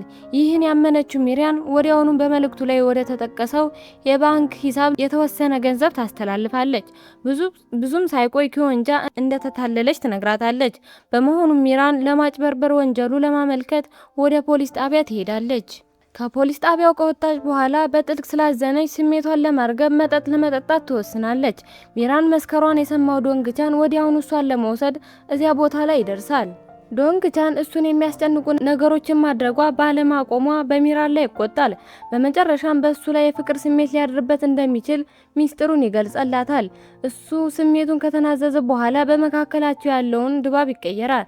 በዚያን ጊዜ ሚራን ስለ እሱና ስለ ሃዮንግ አሁናዊ ግንኙነትም ትጠይቀዋለች። እሱም ከሃዮንግ ጋር ያለው ግንኙነት ሙሉ በሙሉ ማክተሙን ይመልስላታል። ይህም ሚራን በደስታ ፈገግ እንድትል ያደርጋታል። በሚያሳዝን ሁኔታ ግን አሁን ባሉበት የጤና ሁኔታ መራራቅ አለባቸው። ምክንያቱም በጣም ከተቀራረቡ የልብ ምታቸው ይጨምራል። ይህም የሰውነታቸው ሙቀት በከፍተኛ ሁኔታ እንዲጨምር ያደርጋቸዋል። በሃዮንግ የስራ ክፍል ውስጥ ሆንግሱንግ ወደ ፖለቲካ ዓለም ለመግባት እንዲቀለው ሲል ሰዎችን የማቀዝቀዝ ፕሮጀክት ሙከራ በበላይነት የሚመራው እሱ እንደነበረ የሚገልጽ የዜና ስርጭት እንድትሰራለት ሃዮንግን ለማሳመን ይሞክራል። ይህንን ጥያቄ ከተቀበለች ሃዮንግ የቲቪኦ የቴሌቪዥን ጣቢያ ዋና ስራ አስፈጻሚ እንድትሆን እንደሚያደርጋትም ቃል ይገባላታል። ከተወሰነ ጊዜ በኋላ ሚራን ከመጸዳጃ ቤት እያለች ሃዮንግ በድንገት ታገኛታለች። በመቀጠልም ክራዮኒክስ መሆኗን ለህዝብ ይፋ ከሆነ ዶንግቻን ትልቅ ችግር ውስጥ ስለሚወድቅ ማንነቷን እንዳይታወቅ በጥንቃቄ እንድትንቀሳቀስም በጥብቅ ታስጠነቅቃታለች። በቢሮ ውስጥ በተደረገ አንድ ስብሰባ ላይ አንዲት ስክሪፕት ጸሐፊ ሚራንን ለሷ ባለመታዘዟ ወይም ባለማክበሯ ምክንያት ትተቻታለች። ስለዚህ ከስብሰባ በኋላ ዶንግቻን ሚራንን ከጸሐፊዋ ጋር ያላትን ግንኙነት ለማስተካከል እንድትችል ጸሐፊዋ ተወዳጅ የኪነ ጥበብ ኮከብ ማን እንደሆነ ይነግራታል። በሚቀጥለው ስብሰባ ላይ ሚራን ያንን የጸሐፊዋን ተወዳጅ ኮከብ ወደ ፕሮግራም ለመጋበዝ ሀሳብ ስታቀርብ ስትሞክር ዶንግቻን ይህንን ለመወያየት ትክክለኛው ሰዓት እንዳልሆነ ስላወቀ ወዲያውኑም ያስቆማታል። ሁሉም የስራ ቡድን አባላት ወደ ቤት ሄደው ሳለ ሚራን ከዶንግቻን ጋር ብቻዋን በስብሰባው ክፍል ውስጥ ትቆያለች። ሚራን እንቅልፏን እንደመጣ ሲያይ ወደ ቤት እንድትሄድም ይጠይቃታል። በዚያኑ ምሽት ጊቦም ከሃዮንግና ከዶንግቻን ጋር ለመገናኘት ያቅዳል። በሌላ በኩል ዶንግቻን ስለ ሶክዱ መረጃዎችን ማግኘት ችሏል። ሆኖም ግን አንድ እንግዳ ነገር ያስተውላል። ሶክዱ በ1998 ዓ.ም በወሮበሎች ጥቃት ደርሶበት ወደ ኮማ ገብቶ የነበረ ሲሆን ከወራት በኋላ ግን በድንገት በህዝብ ፊት ብቅ ብሏል። የዚህ ክስተት ዶንግቻን በማቀዝቀዣ ሳጥን ውስጥ ካየው በኋላ በትክክል ይገጥማል። ምክንያቱም የወንጀለኞች ቡድን ሶክዱን ያጠቁበት ዓመት ያ ሰው በሳጥን ውስጥ ከገባበት ዓመት ጋር አንድ ነበር። በሌላ ስፍራ በጊቦን መኪና ላይ የደረሰው የቦምብ ፍንዳታ በአይኗ ያየችው አንዲት ሴት ዶንግቻንና ሃዮንን ለመገናኘት እየተወዘች ነው። ነገር ግን በድንገት በሶክዱ ሰዎች መንገድ ላይ ተጠልፋ ተይዛ ወደ አንድ ቦታ ትወሰዳለች። በዚያም በማቀዝቀዣ ሳጥን ውስጥ ያለውን ባሏን እንዲያደኑላት ሰዎችን ትለምናለች። ይህ በእንዲህ እንዳለ ለሃዮንግና ዶንግቻን ምስክሯ የምትመጣበትን ቦታ አሁንም እየጠበቁ ነው። በመኪና ውስጥ እያሉ ሃዮንግ ዶንግቻንን ወደ እሷ እንዲመለስ ለማሳመን ትሞክራለች። እሱ ግን በዚያኑ ምሽት ሌላ ሴት እንደሚወድ ይገልጽላታል። ይህንን የሰማችው ሃዮንግ ከእሱ ጋር እንደገና የመገናኘት ህልሟ ሙሉ በሙሉ መክሰሙን ስታውቅ በጥልቅም ታዝናለች። ዮንግሱ በልጇ በጄሁ ሞባይል ስክሪን ላይ ከሚራን ጋር የተነሳውን ፎቶ በድንገት ታያለች። በዚያም ልጇ ሚራንን እንደሚወዳት ትረዳለች። ጠዋት ላይ ጄሁ ልክ እንደ ሚራን ሁሉ በቲቪኦ የቴሌቪዥን ጣቢያ ውስጥ በኢንተርኔት መስራት እንደሚችል የሚገልጽ አስደሳች ዜና ይደርሰዋል። ወደ ምግብ ጠረጴዛው ሲመጣ እናቱ መጠጥ እየጠጣች ያገኛታል። በዚያን ጊዜ ዮንግሱ በቅርቡ ከአባቱ ጋር የመፋቻ ሰነድ እንደምታስገባም ለልጇ ትነግረዋለች። በአንድ የውበት ሳሎን ውስጥ ፕሮፌሰር ሃዋንግ ጸጉራቸውን አሳጥረውና መልካቸውን አስተካክለው ሌላ ሰው መስለዋል። ይህ በእንዲህ እንዳለ ዶንግቻን ከስራ በኋላ ሚራንን በመኪና ይዟት ሲሄድ ይታያል። በሚራን ቤት ፊት ለፊት ሲደርሱ እዚያው ተከራይቶ የሚኖረው ቢዮንግሲም ዶንግቻንና ሚራንን አብረው ሲያያቸው በዚያም በከፍተኛ ንዴት ተሞልቶ ለዶንግቻን ማስፈራሪያ የሚሆን ቪዲዮ ይቀርጻል። ባዘጋጀው ቪዲዮ ላይ ቢዮንግሲም ዶንግቻንን ከፍቅረኛው ከሚራን እንዲርቅ ለማስጠንቀቅም ይሞክራል። ሚራንም ከሱ ካዘጋጀው ቪዲዮ በመነሳት ቢዮንግሲም እስካሁን ድረስ በሷ ቤት ፎቅ ላይ ባለው ክፍል ውስጥ በሚስጥር ተከራይቶ ይኖር እንደነበር ትረዳለች። በመቀጠልም ይህንን ለዮንግሱ ትነግራታለች። ዮንግሱን ወደ ሚራን ቤትም ትመጣለች። የቢዮንግሲም ቪዲዮ በኢንተርኔት ላይ በሰፊው መሰራጨቱን ተከትሎ በርካታ የቢሮ ሰራተኞች ዶንግቻን የሌላ ሰው ፍቅረኛ እንደቀማ አድርገው ያስባሉ። በዚህም ምክንያት ዶንግቻን ቢዮንግሲምን ያገኘዋል። በሚገናኙበት ጊዜም ዶንግቻን እሱ በሚያዘጋጀው አንድ ትልቅ የቴሌቪዥን ፕሮግራም ላይ ቢዮንግሲም እንዲሳተፍ እድል ይሰጠዋል። ይህ በእንዲህ እንዳለ ሚራን ቢዮንግሲም በሰራ ቪዲዮ ምክንያት መጥፎ ስሜት ስለተሰማው ዶንግቻንን ይቅርታ ለመጠየቅ ትሞክራለች። እነሱ እርስ በርስ እያወሩ እየተጽናኑ ሳለ ሃዮንግ በመካከላቸው ያለውን ቅርበት ትመለከታለች። የቢዮንግሲም ቪዲዮ በወጣ በጥቂት ጊዜ ውስጥ ሌላ ጽሑፍ በኢንተርኔት ላይ ይሰራጫል። ጽሑፉም ሚራን ከ20 ዓመታት በፊት ከተደረገው የማቀዝቀዝ ሙከራ ተሳታፊዎች አንዷ መሆኗንና አሁን ደግሞ በዝምድናና በትውውቅ በቲቪኦ የቴሌቪዥን ጣቢያ ውስጥ እየሰራች እንደሆነ ይከሳታል። በዜናው ምክንያት በጥልቅ አዝና የነበረችው ሚራንን ያያት ዶንግቻን እሷን ለማበረታታት ይሞክራል። ለተፈጠረው ክስተት ሙሉ ኃላፊነት እሱ እንደሚወስድ ገልጾ ሁልጊዜም ደስተኛ ሕይወት እንድትመራም ይጠይቃታል። ሚራን በወጣው ጽሑፍ ምክንያት ማዘኗን አምና ነገር ግን ከ20 ዓመታት በፊት በማቀዝቀዣው ሙከራ ላይ በመሳተፏ ፍጹም ተጸጽታ እንደማታቅም ትገልጻለች። በሌላ በኩል በቢሮ የስብሰባ ወቅት በርካታ ሰራተኞች በዶንግቻን ላይ ተቃውሞ ያነሳሉ። ምክንያቱም እሱ ሚራንን ረዳት ፕሮግራም አዘጋጅ ያደረጋት በችሎታዋ ሳይሆን በትውውቅ መሆኑ ፍትሃዊ አይደለም ብለው ያስባሉ። ዶንግቻን ግን ከዚህ ቀደም በተለያዩ ልዩ መዝናኛ ፕሮግራሞች ላይ ከሷ ጋር ለረጅም ጊዜ አብሮ እንደሰራና እሷም ልዩ የሆነ የፈጠራ ተሰጥኦ እንዳላት በመግለጽ ለሚራን በጥብቅ ይከላከልላታል። ዶንግቻን በስራ ቡድን ውስጥ ያለ እያንዳንዱ ሰው በእርሱ ምርጫ ላይ እምነት እንዲጥል ፍላጎቱን ይገልጻል። ከክፍሉ ውጭ ሆና የነበረችው ሚራን በድንገት በስብሰባው ክፍል ውስጥ እየተደረገ የነበረውን ይህንን ውይይት በሙሉም ትሰማለች። ከተወሰነ ጊዜ በኋላ ስለ ሚራን መጥፎ ጽሑፍ የጻፈውና የለቀቀውን አካል ማን እንደሆነ በመጨረሻ ይደርስበታል። እጅግ በሚያስገርም ሁኔታ ጽሑፉን የለቀቀው የአንዲት የአንደኛ ደረጃ ተማሪ ኮምፒውተርን በድብቅ በተጠቀመ ሰው ነበር። ይህ በእንዲህ እንዳለ ስለ ስብሰባው ውይይት ሰምታ የነበረችው ሚራን በማህበራዊ ሚዲያ ገጿ ላይ ሙሉ ሁኔታውንም ግልጽ ታደርጋለች። ሚራን ከ20 ዓመታት በፊት በማቀዝቀዣው ሙከራ ላይ ለመሳተፍ ፈቃደኛ ሆና እንደነበር ትጽፋለች። ከተመለሰች በኋላ ግን ስራ ለማግኘት ከፍተኛ ችግር ገጥሟ ስለነበር የቴሌቪዥን ጣቢያው ላደረሰባት የጊዜ መባከን ካሳ ይሆናት ዘንድ በጣቢያው ውስጥ በልምምድ እንድትሰራ በራሷ ጥያቄ ማቅረቧን ታብራራለች። በዚህም ጽሑፏ ምክንያት በርካታ ሰዎች ልባቸው ይነካል። በመሆኑም በቢሮ ውስጥ ካሉ የስራ ባልደረቦቿ ጭምር ከብዙሃኑ ሕዝብ ከፍተኛ ድጋፍና ፍቅርን በማግኘት ትጀምራለች። በአንድ ካፌ ውስጥ ዮንግሱ ባሏና ልጇ ሁለቱም ሚራንን እንደሚወዷት ካወቀች በኋላ ከሚራን ጋር ያላትን ግንኙነት ስለተበላሸ ጉዳዩን ለመወያየት ኪዮንግጃንን ትጋብዛታለች።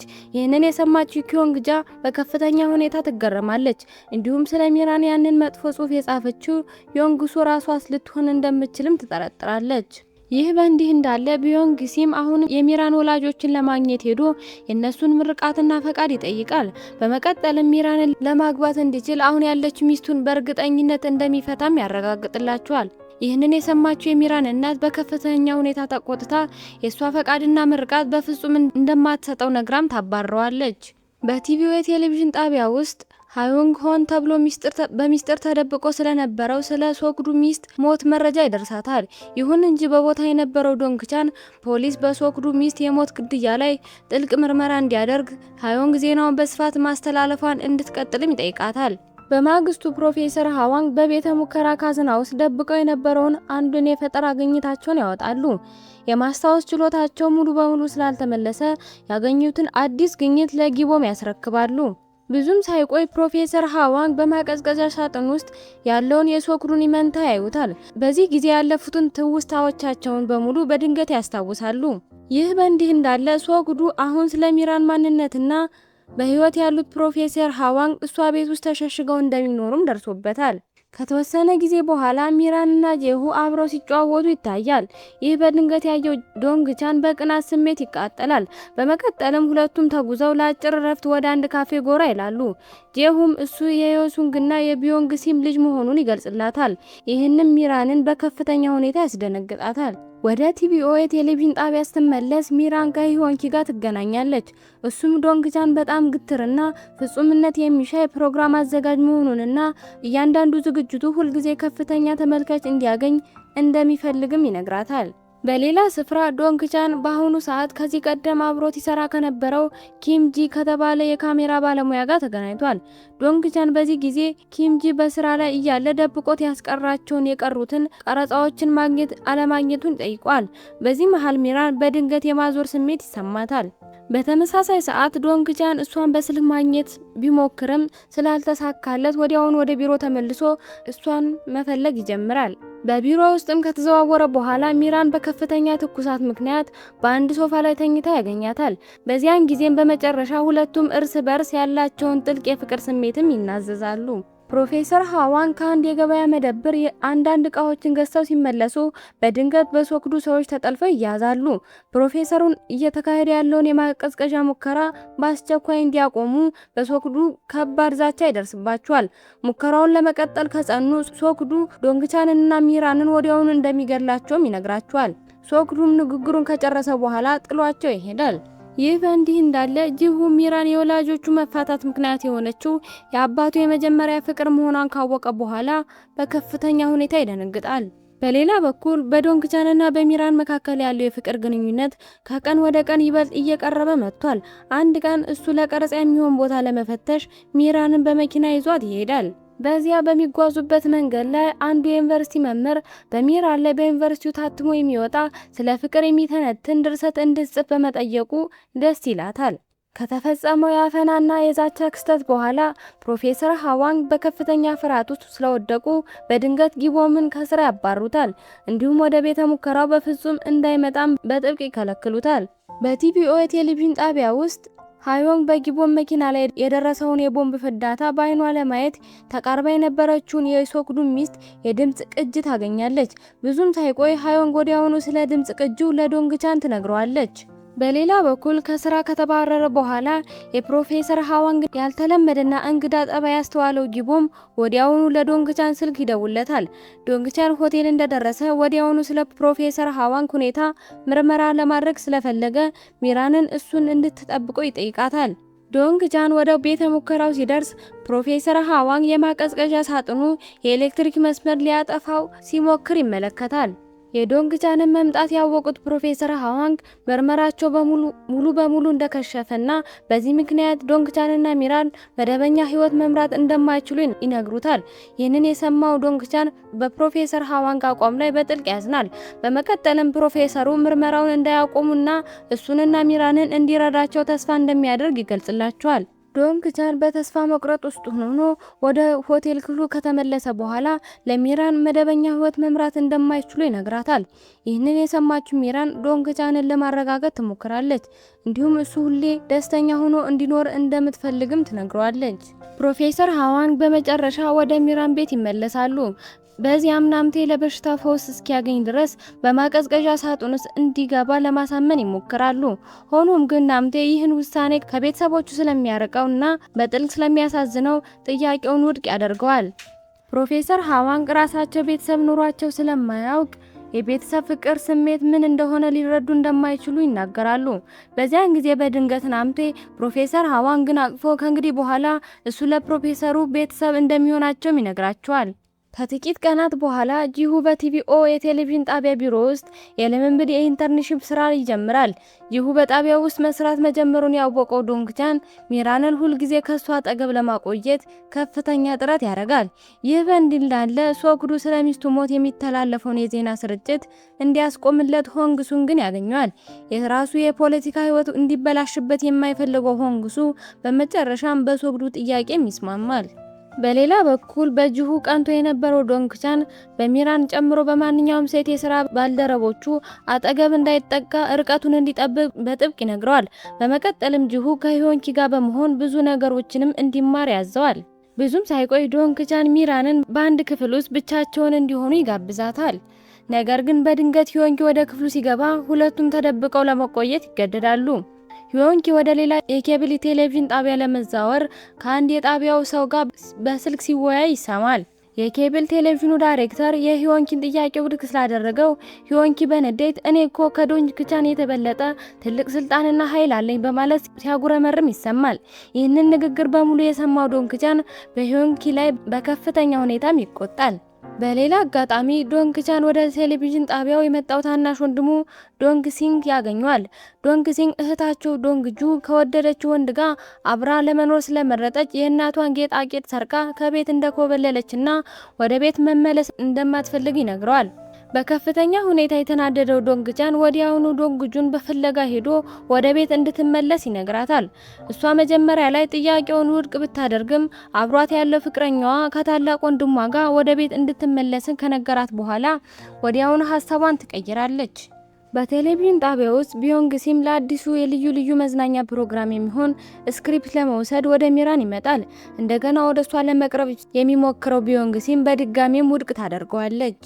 ቢዮንግሲም ስክሪፕቱን ከወሰደ በኋላ በጣቢያው ውስጥ በልምምድ ላይ የሚገኘውን ልጁን ጂሁን አግኝቶት ለማነጋገር ይሞክራል። ጂሁ ግን አባቱ አሁንም ሚራንን በመውደዱ በጥልቅ እንደተከፋበትና እንደሚያፍርበትም ገልጾ ወዲያውኑ ጥሎት ይሄዳል። ከስራ ከወጡ በኋላ ሚራንና ዶንግቻን ከታናሽ ወንድሟ ከናምቴ ጋር በመሆን ለዴት ይወጣሉ። ሚራን በውስጧ የምትወደው ሰው ታናሽ ወንድሟ ናምቴን በቅርብ እንዲያውቀውና እንዲቀራረብ በጥልቅ ትመኛለች። ከዚያም ሁሉም አብረው የበረዶ ላይ መንሸራተት ጨዋታ በመጫወት አስደሳች ጊዜ ያሳልፋሉ። ዶንግቻን ወደ ቤት ሲመለስ ዶንግጁ ከፍቅረኛዋ ጋር እንዳትሆን ስለተከለከለች በከፍተኛ ሁኔታ ሰክራ ያገኛታል። በመቀጠልም ዶንግቻን ለዶንግጁ እሷ ለቤተሰቦቿ በጣም ውድ እንደሆነችና እሷ ከቤተሰቧ ለመለያየት የሚሞክር ወንድ በፍጹም ጥሩ ሰው እንዳልሆነ ነግሮ ያጽናናታል። ከጥቂት ቀናት በኋላ ጎጎ 99 ለተሰኘው አዲስ የመዝናኛ ፕሮግራም የመጀመሪያ ፊልም ቀረጻ ተጀመረ። ሁሉም የፕሮግራሙ ተሳታፊዎችና የስራ ባልደረቦች በአንድ አውቶቡስ ተጭነው በጋራ ወደ ቀረጻ ቦታ ያመራሉ። ዶንግቻን ወንድሙ ዶንግሲንግና ኪዮንጃንን በፕሮግራሙ ተሳታፊ እንዲሆኑ ጋብዟቸው ነበር። በሌላ በኩል ዶንግጁ የዶንግቻንን ምክር ከሰማች በኋላ ሙሉ በሙሉ መልኳንና አለባበሷን ያስተካከለች ሲሆን መጠጥ መጠጣት አቁማለች። ቀረጻው ቦታ ሲደርሱ ሁሉም ሰዎች በተለያዩ ጨዋታዎች እየተሳተፉ በጋራ ተደሰቱ። ምሽት ሲሆን ዶንግቻ በድንገት ሂዮንኪና ኪዮንጃን አብረው በሚስጥር ሲጫወቱ ይመለከታል። ከዚያ በኋላ ብዙም ሳይቆይ በዚያኑ ምሽት እንቅልፍ እምቢ ስላለው ሚራንን ለማግኘት ይሄዳል። ይህ በእንዲህ እንዳለ ሃዮንግ የኦንሱን ግሩፕ መሪ ከሆነው ከሐሰተኛው ሶክዱ ጋር ስብሰባ ስታደርግ ትታያለች። በውይይቱ ላይም ሃዮንግ የእሱ እውነተኛ ማንነት አስቀድማ እንደደረሰችበት ይፋ ታደርጋለች። ከ20 ዓመታት በፊት የኦንሰን ግሩፕ እውነተኛ መሪ ሶክዱ ስልጣን በይፋ ከመረከቡ በፊት በራሱ መንታ ወንድም ህዮንዱ በሚመሩ የወንጀለኞች ቡድን ከባድ ጥቃት ደርሶበት ነበር። የእውነተኛው ሶክዱ አካል በማቀዝቀዣ ሳጥን ውስጥ እንዲቀዘቅዝ ካደረገ በኋላ መንታ ወንድሙ ህዮንዱ ራሱን ሶክዱ አስመስሎ በመቅረብ የኦንሰን ግሩፕ በበላይነት መምራት ጀምሯል። ሃዮንግ ይህንን ታላቅ ሚስጥር ከደረሰችበት በኋላ ዶንግቻን ደህንነቱ በይፋ እንዲጠበቅና በምላሹ ደግሞ ሚራን በድጋሚ ወደ ማቀዝቀዣ ሳጥን ውስጥ ገብታ እንድትቀዘቅዝ ከሐሰተኛው መሪ ጋር የጥቅም ስምምነት ለማድረግ ትደራደራለች። በማግስቱ ቢዮንግሲም ለመዝናኛ ፕሮግራሙ ቀረጻ ያደርጋል። ከቀረጻው በኋላ ዶንግቻንን አግኝቶ ሚራን ጋር ስላለው የፍቅር ግንኙነት ይጠይቀዋል። ዶንግቻን ግን ለሴቶች ምንም አይነት ፍላጎት እንደሌለው በመግለጽ በጥንቃቄና በቀላል መንገድ ይመልስለታል። ብዙም ሳይቆይ ዶንግቻን ከዓመታት በፊት የተደረገውን የማቀዝቀዝ ሙከራ ሙሉ ቪዲዮ ቀርጻ አግኝቶ እያንዳንዱን ቪዲዮ አንድ በአንድ መፈተሽ ይጀምራል። በተመሳሳይ ሰዓት እውነተኛው ሶግዱ ለመፈለግ ሂዮንዱ ወደ ፕሮፌሰር ሃዋንግ ቤተ ሙከራ ያመራል።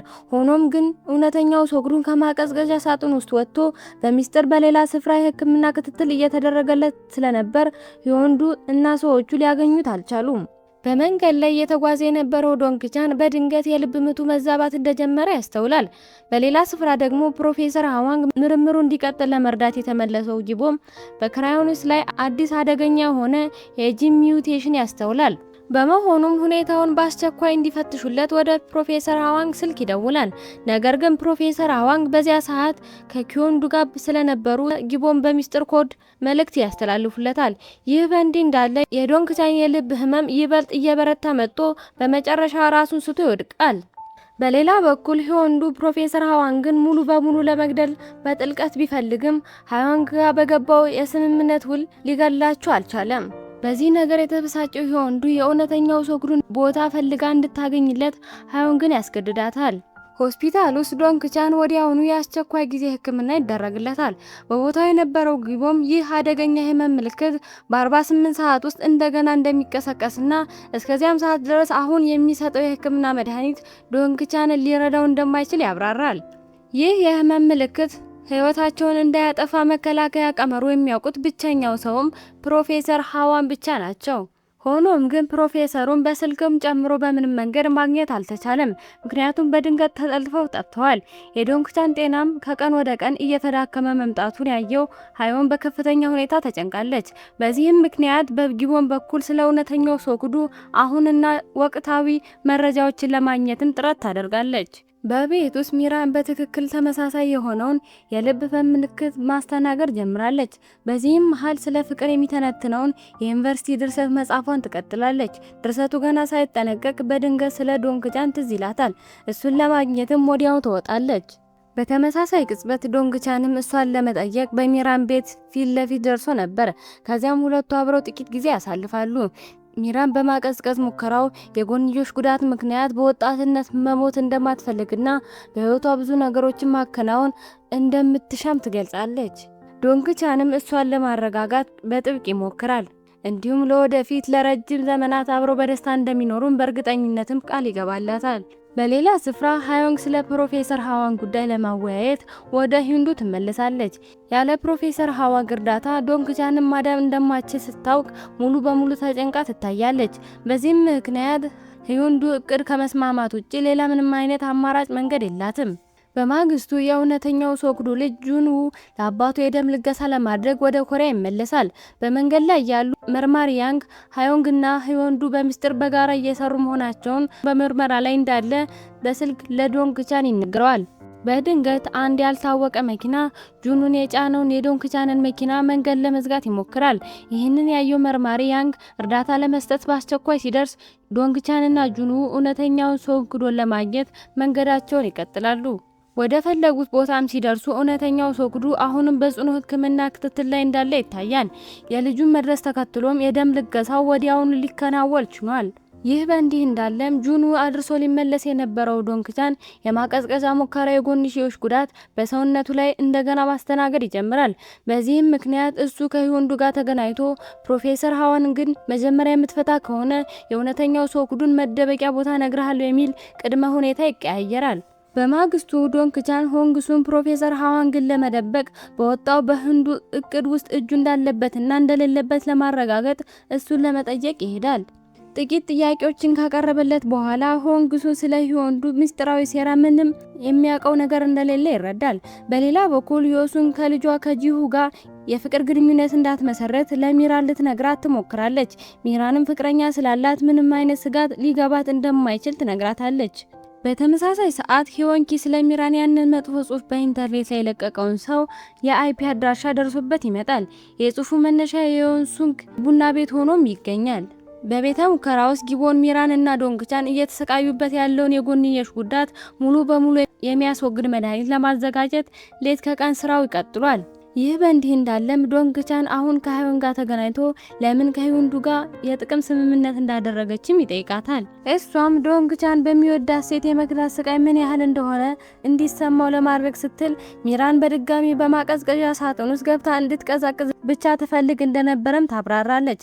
ከዶንግቻን ጋር ከተነጋገረች በኋላ ሃዮን ወዲያውኑ ሂዩንዱን ስልክ በመደወል ፕሮፌሰር ሃዋንን በአስቸኳይ እንዲፈታው ትጠይቃለች። ካልሆነ ግን የእሱን እውነተኛ ማንነት እንደምታስተላልፈውም ትዝታለች። ሂዩንዱ ግን በመካከላቸው የተደረገውን ሚስጥራዊ ስምምነት የሚገልጽ የድምጽ ቅጂ በእጁ እንዳለና ይህ ከተለቀቀ የእሷ የስራ ህይወትም ሙሉ በሙሉ እንደሚጠፋም ይመልስላታል። በሚያሳዝን ሁኔታም በዚህ ምክንያት ሃዮንግ ምንም ነገር ማድረግ ሳትችል ትቀራለች። በሌላ ስፍራ ሂዮንኪ አሁን ዶንግቻንን አግኝቶ ስለ ሚራን ያንን መጥፎ ጽሑፍ በኢንተርኔት ላይ የለቀቀችው ዮሱንግ መሆኗን ያሳውቃል። በመቀጠልም ዮሱንግ የሚራን ምርጥ ጓደኛ በመሆኗ ይህን ሚስጥር ለሚራን እንዳይነግራትም ይጠይቀዋል። በስራ እረፍት ሰዓት ሂዮንኪ ፍቅረኛ የሆነችውን ኪዮንጃን አግኝቶ ስለ ጽሑፉ አቅራቢም ይነግራታል።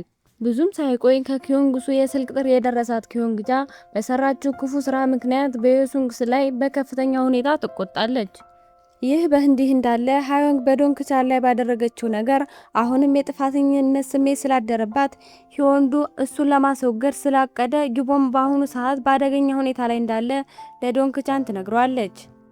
ይህንን የሰማው ዶንግቻን ጊቦንን ከአደጋው ለማዳን ወዲያውኑ ወደ መርማሪ ያንግ ስልክ ይደውላል።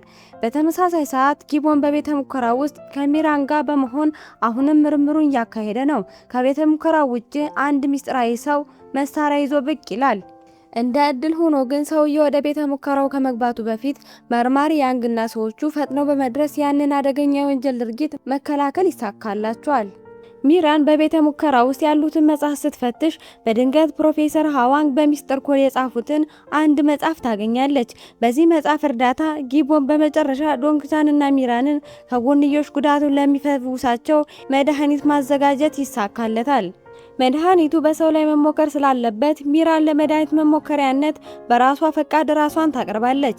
እንደ እድል ሆኖ ግን መድኃኒቱ የጎንዮሽ ጉዳቱን ለመቀነስ በእርግጥም ውጤታማ ሆኖ ይገኛል። በዚህ ምክንያት ዶንግቻን አሁን መድኃኒቱን ወስዶ በጥሩ ጤንነት ላይ ይታያል። መድኃኒቱ ቢያገኝም እንኳን ሁለቱም የሰውነታቸው ሙቀት እንዳይጨምር አሁንም በጥንቃቄ መንቀሳቀስ ይኖርባቸዋል። ጊዜያት አልፈው አሁን ጎጎ 99 የተሰኘው አዲሱ የመዝናኛ ፕሮግራም በቴሌቪዥን ለመጀመሪያ ጊዜ ለሚተላለፍ በሰዓት ደረሰ። ሆኖም ግን ዶንግቻን በድንገት የመዝናኛው ፕሮግራም በመቀየር ከ20 ዓመታት በፊት የተካሄደውን የሙከራ የመጀመሪያ ቀረጻ በቴሌቪዥን ላይ በቀጥታ ያስተላልፈዋል። ከዚህ ቀረጻ ላይም በፕሮፌሰር ሃዋንግ ላይ ያጋጠመውን የመኪና አደጋ ከመከሰቱ በፊት ፕሮፌሰር ሃዋንግና በሂዩንዱ መካከል የተደረገውን ሚስጥራዊ የዛቻ ውይይት በመጨረሻ ለሕዝብ ይፋ ሆኖ ይጋለጣል። በድምጽ ካሴቱ ላይ እውነተኛው ሶጁ ከኮማ መንቃቱን የሚያረጋግጥ የራሱ ምስክርነት ተካቶበት ነበር። በዚህ አስደናቂ ስርጭት ምክንያት ሂዩንዱ በኡንሰን ኩባንያ ውስጥ ዋና ስራ አስፈጻሚ ለመሆን ሲል የእውነተኛውን ሶክሩ ማንነት በሐሰት ተጠቅሞ ሲቀጥፍ እንደነበር መላው ህዝብም ይደርስበታል። ዶንግቻን ይህንን ታላቅ ሚስጥር በቴሌቪዥን ካስተላለፈ ከጥቂት ቀናት በኋላ የሱ ቤተሰብ ምግብ ቤት እሱን ቃለ መጠይቅ ለማድረግ በፈለጉ በርካታ ጋዜጠኞች በድጋሚ ይጨናነቃል። ይህ በእንዲህ እንዳለ ዶንግቻን የግልና የማህበራዊ ችግሮችን ለማጋለጥ የቴሌቪዥን ጣቢያውን በመጠቀሙ ምክንያት ከጣቢያው ከፍተኛ ባለስልጣናት ጋር ለመወያየት ይገደዳል። አሁን ሆሱንግ እና ሂዮንኪ ከ20 ዓመታት በፊት የነበረውን የሙከራ ወንጀል ደብቀው ለመያዝ ጥረት በማድረጋቸው ምክንያት በህግ ሊጣሩ ስለሆነ በከፍተኛ ፍርሃት ውስጥ ወድቀዋል። በኡንሰን ኩባንያ ውስጥ ዶንግቻን ቀደም ሲል ካደረገው የቪዲዮ ስርጭት በኋላ ድንገተኛ ቦርድ ስብሰባ ተጠራ። ሂዩንዱ እንደ መሪነቱ መጠን እውነተኛው ሂዩንዱ በማቀዝቀዣ ሳጥን ውስጥ እንዳለና እሱ ራሱ እውነተኛው ሶክሉ እንደሆነ የቦርድ ዳይሬክተሮችን ለማሳመን ይሞክራል። ብዙም ሳይቆይ እውነተኛው ሶክሉ በድንገት ወደ ስብሰባው ክፍል በመግባት ሁሉንም ሰው ያስደነግጣል። የቦርዱ አባላት ግን መንታዎቹን ለይተው ማወቅ አልቻሉም። በመጨረሻም አንደኛው አንጋፋ ጠበቃ ከሶግዱና ከሂዩንዱ ሟች አባት የተላለፈ አንድ በጣም አስፈላጊ ሚስጥራዊ መልእክት እንዲናገሩ ይጠይቃቸዋል። እውነተኛው ሶግዱ ለዚህ ጥያቄ በቀላሉ መልስ መስጠት የቻለ ሲሆን ሂዩንዱ በመጨረሻም በግድያ ሙከራ ወንጀል በፖሊስ ቁጥጥር ስር ውሎ ይታሰራል። በሌላ በኩል ፕሮፌሰር ሃዋንግ በመጨረሻም በሰላም ተመልሰዋል። ሃዋንግ ደግሞ ከዮንጉ ጋር በነበረው ሚስጥራዊ ተሳትፎ ምክንያት በህግ ምርመራ ይደረግበታል። ሃዋንግ ዶንግቻን በዚያን ጊዜ በሙከራው ላይ እንዲሳተፍ በመፈቀዷ እሷን በጥልቀት እንደምትጸጸትም ትገልጻለች። በወህኒ ቤት ውስጥ በቁጥጥር ስር የዋለው ሂዮንዱ ይህንን ሁሉ የወንጀል ስራ የፈጸመው በሶክሩ ስኬታማነት ላይ በነበረው ከፍተኛ የቅናት ስሜት የተነሳ እንደሆነ ይገልጻል። እውነተኛው ሶክሩ የእሱን አይነት ብዙም የማይገኝ የደም አይነት ለጋሽ ለማግኘት እድሉ ጠባብ ስለነበር ከብዙ አስርት ዓመታት በፊት ሙሉ በሙሉ ሊወገድ እንደሚችል ያስባል። ሆኖም ግን በዶንግቻን በድንገት መምጣት ምክንያት እቅዱ በሙሉ ሊከሽፍ ችሏል። ከተወሰነ ጊዜ በኋላ ዶንግቻን እንደተለመደው ወደ ስራ ተመለሰ። ሆኖም ግን አሁን ሁልጊዜ አብረው በሆኑ ቁጥር ማንኛውም ነገር ሚራንን ደጋግሞ ስለሚጠይቃት ሁኔታው እሷን ለማሰልቸት ይጀምራል። ብዙም ሳይቆይ ዶንግቻን ከቴሌቪዥን ጣቢያው ስራ በገንዛ ፈቃዱ የለቀቀ ሲሆን አዲስ የዩቲዩብ ቻናል ለመጀመርም አቅዷል። የዩቲዩብ ቻናሉን በጋራ እንዲከፍቱ ሚራንን ቢጠይቃትም እሷ ግን ጥያቄውን ውድቅ ታደርገዋለች። ዶንግቻን ስራውን ለመልቀቅ ከመረጠ በኋላ ቀደም ሲል ስራ ለመቀየር አቅዶ የነበረ ሂዮንጊ በመጨረሻም ሀሳቡን በመተው በቲቪኦ የቴሌቪዥን ጣቢያ ውስጥ መስራቱን ይቀጥላል። ጊዜያት አልፈው ጎጎ 99 የተሰኘው አዲሱ የመዝናኛ ፕሮግራም በመጨረሻም በቴሌቪዥን ተለቀቀ። በፕሮግራሙ ቀረጻ ላይ የተሳተፉ ሰዎች በሙሉ በቴሌቪዥን መስኮት ላይ ራሳቸው በማየታቸው በከፍተኛ ሁኔታ ተደሰቱ። ይህ በእንዲህ እንዳለ በፕሮግራም ላይ ለአጭር ቅጽበት ብቻ ብቅ ያለው ቢዮንግሲም ለፕሮግራሙ ሰራተኞች ስልክ በመደወል ቅሬታውን ያሰማል። የመዝናኛ ፕሮግራሙ ተወዳጅ ሆኖ ከፍተኛ ተመልካች ማግኘቱ ችሏል። ዶንግቻን ስራ በመሆኑ ምክንያት የቤተሰቡ ኢኮኖሚ ይበልጥ እየተዳከመ የመጣ ቢሆንም እሱ በቤተሰቡ ውስጥ በመቀመጥ በጣም ስለሰለቸው በድንገት ወደ ቲቪኦ የቴሌቪዥን ጣቢያ በመምጣት ሂዮንጊን በድንገት ያስደነግጧል። በዚያ ቦታ ላይ እያለ ዶንግቻን ሚራንና ጄሁ አብረው ሲጨዋወቱ ይመለከታል። ይህም እንደገና በቅናት ስሜት እንዲበሳጭ ያደርገዋል። ወደ ዶንግቻን ቤተሰቦች ቤት ስንመለስ መኖሪያ ቤታቸው ሊታደስ ስለሆነ እስካሁን የሚኖርበት ቦታ እቅድ ከሌለው ከዶንግቻን በስተቀር ሁሉም የቤተሰብ አባላት ለጊዜው በሌላ ስፍራ ለመኖር እቅድ አውጥተዋል። ከጥቂት ቀናት በኋላ ዶንግቻን በቲቪኦ የቴሌቪዥን ጣቢያ ውስጥ ዳይሬክተር እንዲሆን የስራ ግብዣም ይደርሰዋል። ሆኖም ግን እሱ ሙሉ በሙሉ ነፃ ህይወት መኖር ስለሚፈልግ የቀረበለትን የስራ እድል ውድቅ ያደርጋል። ላጋጠሙት ነገሮች ሁሉ የጥፋተኝነትና የኃላፊነት ስሜት የተሰማት ሃዮንግ ከስራዋ ለመልቀቅ ታቅዳለች። በሌላ በኩል ሂዮንጉሱና ቢዮንግሲም በመጨረሻም ይፋታሉ። ብዙም ሳይቆይ ኩንጃና ዮሱንግ ስላጻፈችው መጥፎ ጽሑፍ ለመወያየት ወደ ዮሱንግ ቡና ቤት ትመጣለች። ከኪዮንጂ ጋር ሰማችው ዜና በከፍተኛ ሁኔታ ትደነግጣለች። እሷም ከሚራን ጋር ያላትን የቆየ ጓደኝነት በፍጹም አሳልፋ እንደማትከዳትም ታብራራለች። የዶንግቻን ቤተሰብ ቤት ሊታደስ በመሆኑ ምክንያት እሱ በመጨረሻ ለአንድ ሳምንት ያህል በሚራን ቤት የጣሪያ ክፍል ውስጥ ለመኖር ይገደዳል። እዚያ ያገኘው ፕሮፌሰር ሃዋንግ በቅርቡ እሱና ሚራን ሙሉ በሙሉ መደበኛ ህይወት መምራት እንደሚችሉም ይነግረዋል። የማስታወስ ችሎታው ሙሉ በሙሉ የተመለሰው ፕሮፌሰር ሃዋንግ የሰውነታቸው ሙቀት ወደ መደበኛው ደረጃ ለመመለስ ሲሉ የማቀዝቀዝ ሙከራ ሙሉ በሙሉ ስኬታማ እንደሚሆን ያብራራል። ዶንግቻን በሚራን ቤት የጣሪያ ክፍል ውስጥ መኖር ከጀመረ በኋላ እሱን በቀላሉ ለማግኘትም ትችላለች። ሆኖም ግን ብቻቸውን አብረው መሆን የሰውነት ሙቀታቸውን ስለሚጨምረው ረዘም ላለ ጊዜ አብረው ማውራት እንዲችሉ የማቀዝቀዝ ክፍል ወዳለው ሳሙና ለመሄድ ይወስናሉ። በማግስቱ ዶንግቻን ወደ ቴሌቪዥን ጣቢያው ሲመለስ ይታያል። በመሆኑም ሆንግሱንግ ለእሱ አዲስ ስራ ለመስጠት ያቅዳል። ነገር ግን የራሱ ስልጣንና ቦታ እንደገና እንዳይዳፈር የፈራው ሂዮንጊ ይህንን ሀሳብ ወዲያውኑ ይቃወማል። በሌላ በኩል ዶንግቻን በአሁን ሰዓት ከካሜራ ባለሙያው ኪም ጂን ጋር በመሆን አዲስ የዩቲዩብ ቻናል እንዲከፍት እየረዳው ነው። በዚያን ጊዜ ኪም ጂ ከ20 ዓመታት በፊት ዶንግቻን በማቀዝቀዣ ሙከራ ምክንያት በጠፋበት ወቅት ሃዮንግ እሱን ይዛ ወደ ፖሊስ ጣቢያ በመሄድ የዶንግቻን መጥፋት ለማመልከት ጥረት አድርጋ እንደነበር ሚስጥሩን ይገልጽለታል። ሆኖም ግን ያኔ ወደ ትልቅ የወንጀል ጣጣ በመግባት በመፍራታቸው ምክንያት ማንም ሰው ሊረዳቸው አልደፈረም ነበር። የኪም ጂንን ታሪክ የሰማው ዶንግቻን ለመነጋገር ሃዮንግን ወደ ህንጻው ጣሪያ ላይ ይጠራታል። በመቀጠልም ከ20 ዓመታት በፊት ሙከራውን ለፖሊስ ለማመልከት አስባ እንደነበርና ለምን ለሱ እንዳልነገረችውም ይጠይቃታል። ሃዮንግም እሱ በሙከራው ላይ እንዲሳተፍ ፈቃድ በመስጠቷ ምክንያት ከፍተኛ የጥፋተኝነት ስሜት ሲሰማ ስለነበር እውነቱን ለመናገር እንዳልደፈረች ታብራራለች። በእሷ ላይ እውነተኛ ቅንነትና ጸጸት የተመለከተው ዶንግቻን እሷን ለማረጋጋት ይሞክራል፣ እንዲሁም አቅፎ ያጽናናታል። እነሱ ካሉበት ቦታ ብዙም ሳይርቅ ሚራን ሲተቃቀፉ ባይኗ ትመለከታለች። በዚህም ልቧ በጥል ተሰብሮ ያንን ቦታ ጥላው ትሄዳለች። በምሽት አሁንም በዶንግቻን ላይ የተናደደችው ሚራን የእሱን ስልክ ጥሪ ሆን ብላ አታነሳም። በመቀጠልም ያጋጠማትን ክስተት ለሁለቱ ምርጥ ጓደኞቿ ትነግራቸዋለች። ዶንግቻን እንደማይወዳት በእርግጠኝነት ካረጋገጠች ከሱ መለየት እንዳለባትም ምክር ይሰጧታል። ይህ በእንዲህ እንዳለ ዶንግቻን ሚራንን በስልክ ለማግኘት ደጋግሞ ይሞክራል። በመጨረሻም አልሳካ ሲለው ታናሽ ወንድሟን ናምቴን ለእህቱ እንዲደውልላት እርዳታ ይጠይቀዋል። ናምቴ ሲደውልላት ግን ሚራን ወዲያውኑ ስልኩን ታነሳለች። በዚህም ምክንያት ዶንግቻን ለምን የእሱን ጥሪ ለማንሳት እንዳልፈለገች ይጠይቃታል። ሚራን ግን ከዶንግቻን ጋር መጣላት ስላልፈለገ ብቻ እንደሆነም ትመልሳለች። ሚራን እሱን ለመራቅ ጥረት ታደርጋለች። በዚህ ምክንያት ዶንግቻን ለምን እንደተናደደች ማወቅ ስላልቻለ በከፍተኛ ሁኔታ ግራ ይጋባል። በማግስቱ ሚራን ስለ ሃዮንግ ሕይወት በጥልቀት ለማወቅ ትሞክራለች። ሃዮንግ ባስመዘገበቻቸው ትላልቅ የስራ ስኬቶች ምክንያት በራሷ ላይ መተማመን ስሜት ታጣለች። ብዙም ሳይቆይ ዶንግቻን ሚራንን ለውይይት ይጋብዛታል። በመጨረሻም እሱንና ሃዮንግን በህንፃው ጣሪያ ላይ አብረው እንደተመለከተቻቸው ተነግሯለች። በመሆኑም በመካከላቸው ስላለው ግንኙነት ጠይቋለች። ዶንግቻን በአሁኑ ሰዓት የሚወደው እሷን ብቻ እንደሆነ ለሚራን ለማረጋገጥ በጽኑ ይሞክራል። በመቀጠልም ሚራን ዶንግቻን ለምን ከቴሌቪዥን ጣቢያው ስራ እንደለቀቀም ጠይቋለች። እሱም ላጋጠሙት ነገሮች ሁሉ የኃላፊነት ስሜት ስለሚሰማው እንደሆነ ይገልጽላታል። እንደ ሚራን አባባል ከሆነ ግን ዶንግቻን ስራውን ለቆ ዩቲዩበር ከመሆኑ በፊት የነበረው ትልቅ የስራ ፈጠራ ህልሙን ለማሳካት ነበረበት። ይህ በእንዲህ እንዳለ የህዮንድ ወንጀል ክስ አሁንም ሙሉ በሙሉ አልተጠናቀቀም። እንዲሁም አሁን በቂ ማስረጃ የለም። ምክንያቱም በህንዱ ተቀጥሮ የነበረው ቴሪ የተባለው ገዳይ እስካሁን በፖሊስ አልተያዘም።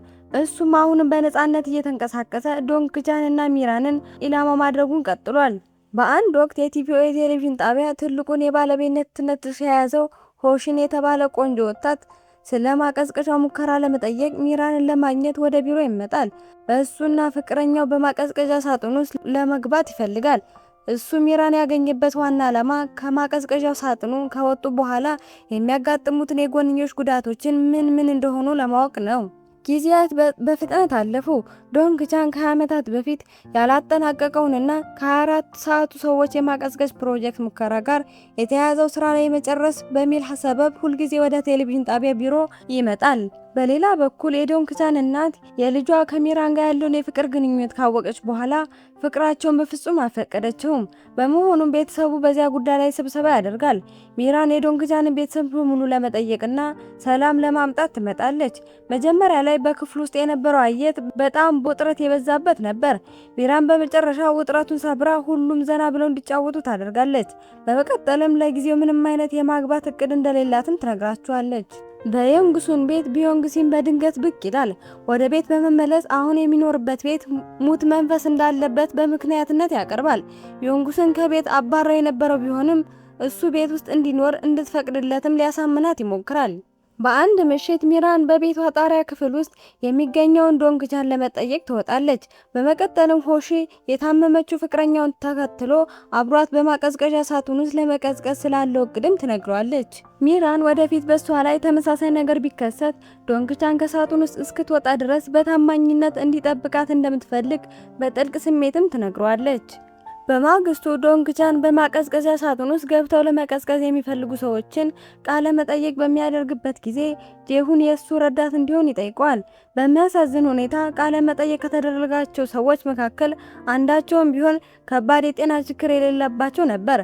በመጨረሻ ግን ልጃቸውን በማቀዝቀዣ ሳጥን ውስጥ ለማስገባት የወሰኑ አንድ ባልና ሚስቶችን ያገኛሉ። እነሱም ልጃቸው በአሁኑ ሰዓት ምንም አይነት የፈውስ የሌለው የካንሰር ህመም እንዳለባት ገልጸው ለበሽታው መድኃኒት እስኪገኝ ድረስ ልጃቸውን ለማቆየት መወሰናቸውን ያብራራሉ። ከስራ ወደ ቤት በምትመለስበት መንገድ ላይ ሃዮንግ በመኪና ማቆሚያ ቦታ ላይ በአንድ ባልታወቀ ሰው ጥቃት ሊደርስባት የነበረችው ሚራን ከአደጋ ታድናታለች። በመቀጠልም የህንዱ ቅጥረኛ ገዳይ ቴሪ እስካሁን በቁጥጥር ስር ስላልዋለ በጥንቃቄ እንድትንቀሳቀስ ለሚራን በጥብቅ ታስጠነቅቃታለች። በሌላ በኩል ዶንግቻን ሚራን በአንድ ሰው ጥቃት ሊደርስባት እንደሆነ ካወቀ በኋላ ራሷን እንድትከላከል የኤሌክትሪክ ንዝረት መሳሪያ ይሰጣታል። መሳሪያው እያደሰላት ሳለ ታናሽ ወንድሙ ዶንግሲንግ ወደ ዶንግቻን ስልክ ደውሎ ቤታቸው ታድሶ መጠናቀቁን ያበስረዋል። ሆኖም ግን በሚራን ቤት የጣራ ክፍል ውስጥ ረዘም ላለ ጊዜ መቆየት የፈለገው ዶንግቻን ቤታቸው ገና ተጠግኖ እንዳልተጠናቀቀ አስመስሎ ይዋሻል። በቤተ ሙከራ ውስጥ ፕሮፌሰር አዋንግ በመጨረሻም የዶንግቻንና የሚራን የሰውነት ሙቀት መደበኛው ደረጃ መመለስ ስለሚያስችል አዲስ የሕክምና ቀመር ያዘጋጃሉ። ይህ አስደሳች ዜና የሰማው ዶንግቻን በቅርቡ ወደ መደበኛ ህይወታቸው ለመመለስ ስለሚችሉ በጥልቅ ይደሰታል። ይህ በእንዲህ እንዳለ ሃዮን ከሄወንዱ ጋር በሚስጥር ስምምነት በማድረጓ ምክንያት በሚራን ላይ ለደረሰው ነገር ሁሉ የጥፋተኝነት ስሜት ይሰማታል። በዚህም ምክንያት ሚራንን አግኝታ እስካሁን የፈጸመችውን ሚስጥራዊ ሴራ ሁሉ አንድ በአንድ ትነግራታለች። ከጥቂት ቀናት በኋላ ዶንግቻን በፕሮፌሰር አዋንግ አዲስ የህክምና ቀመር ላይ የመጀመሪያው መሞከሪያ ለመሆን ይስማማል። ይህ የህክምና ሙከራ ለአንድ ወር ሙሉ የሚቆይ በመሆኑ እሱ በፕሮፌሰር አዋንግ ጥብቅ የህክምና ክትትል ስር ይዋላል። በሙከራው መጀመሪያ ላይ ዶንግቻን በሰውነት ውስጥ በተወጋው አዲስ መድኃኒት ምክንያት ከፍተኛ የሰውነት ህመምና ስቃይ ማስተናገድ እንደጀመረም ይታያል። በሌላ ስፍራ ደግሞ ከመርማሪ አንግቴ ጋር የነበረችው ሚራን አንድ የፖሊስ መኪና እየተከተላት መሆኑን ታስተውላለች። በመቀጠልም መኪናው አስቁማ ወደ ፖሊስ መኪናው ለመቅረት ትወስናለች። ሆኖም ግን መርማሪ አንግቴ ፊቱን ቀይሮ በመጣው በቅጥር ገዳዩ ቴሪ በድንገት ከባድ ጥቃት ይሰነዘርበታል። በዚያን ጊዜ ሚራን ከአደጋው አምልጣ ለመሸሽ የኤሌክትሪክ ንዝረት መሳሪያዋን በአስቸኳይ ትጠቀማለች። ወደ ዶንግቻን ስንመለስ አሁን የሱ ጤንነት ከቀን ወደ ቀን እየተሻሻለ እየመጣ ይመስላል። ፕሮፌሰር አዋንግ በስድስተኛው ቀን ሌላ ተጨማሪ የህክምና ቀመር እንደሚወስም ይነግሩታል። ይህ በእንዲህ እንዳለ በሚራን ላይ የተሰነዘረው ጥቃት የሰማችው ሃዮንግ የቅጥረኛው ገዳዩን ቴሪ መደበቂያ ቦታ ፈልገው እንዲያገኙት የበታች ሰራተኛዋን በአስቸኳይ ታዛለች። በተመሳሳይ ሰዓት ከዚህ ቀደም በተሪ ከባድ ጥቃት የደርሶበት የነበረው መርማሪ አንግቴ በሆስፒታል ውስጥ የህክምና ክትትል አግኝቷል። በመቀጠልም የደረሰበትን ጥቃት በስልክ ለዶንግቻን ያሳውቀዋል። ይህም ዶንግቻን ስለ ሚራን ደህንነት በከፍተኛ ሁኔታ እንዲጨነቅ ያደርገዋል።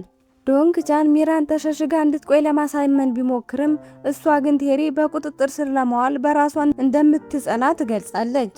ብዙም ሳይቆይ ዶንግቻን በሰውነቱ ውስጥ ከፍተኛ የህመም ስቃይ ተመልሶ ስለመጣበት ሚራን እሱ ወደ እሷ ክፍል ወስዳ እንክብካቤ ታደርግለታለች።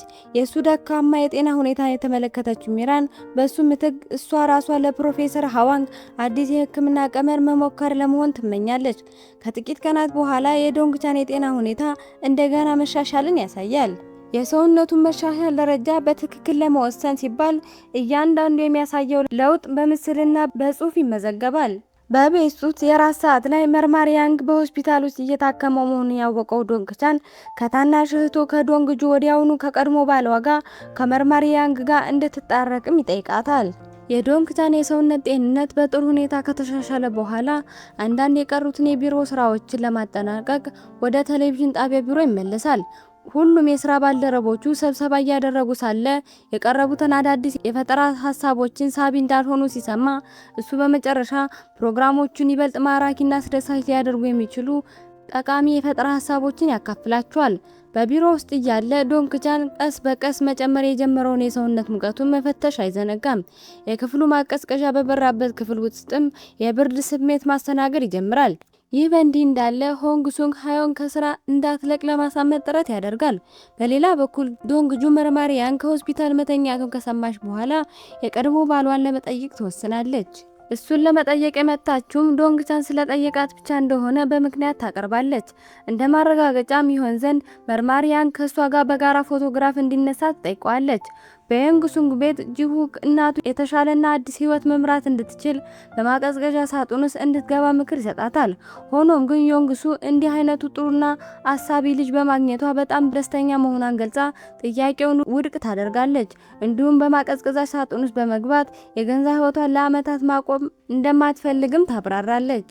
ይህ በእንዲህ እንዳለ ዶንግቻን እና ሚራን በአሁኑ ሰዓት በሳውና ውስጥ ይገኛሉ። ሆኖም ግን ዶንግቻን የሰውነት ሙቀቱ ቀስ በቀስ ወደ መደበኛ የሰው ልጅ ሙቀት ደረጃ መመለስ ስለጀመረ ሁለቱም የተለያየ ክፍሎች ውስጥ ለመቆየት ይገደዳሉ። ከዚያም ቀኑ ሙሉ አብረው የብስክሌት ጉዞ በማድረግና የቡና ጊዜ በማሳለፍ በደስታ ያሳልፋሉ። በማግስቱ ዶንግቻን የመጨረሻውን ዋነኛውን የሕክምና ቀመር መርፌ ይወጋል። ይህም እንደገና ከፍተኛ የሰውነት ህመም ስላመጣበት ሙሉ እረፍት ለማድረግም ይገደዳል። ከእንቅልፉ ከነቃ በኋላ ዶንግቻን የሰውነቱ ሙቀት ወደ መደበኛው የሰው ልጅ ሙቀት ደረጃ በመመለሱ በከፍተኛ ሁኔታ ተደሰተ። ይህንንም ወዲያውኑ ለሚራን ስልክ ደውሎ አበሰራት። ዶንግቻን ሚራንን ሲያገኛት እሷን በዚህ የሙከራ ጣጣ ውስጥ በማስገባቱና ህይወቷን ለአደጋ በመዳረጉ በድጋሚ ይቅርታ ይጠይቃታል።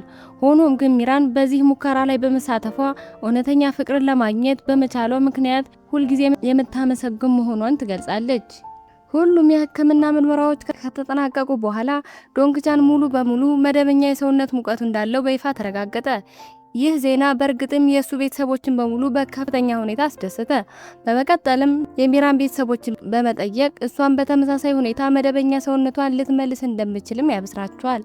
ሆኖም ግን አዲሱን የህክምና ቀመር መርፌ በፍጥነት ለመወጋት አቅዳ የነበረችው ሚራን ጎጎ 99 የተሰኘው ፕሮግራም ቀረጻ ሙሉ በሙሉ እስኪጠናቀቅ ድረስ የህክምና ቀጠሮዋን ወደ ኋላ ለማስተላለፍም ትገደዳለች።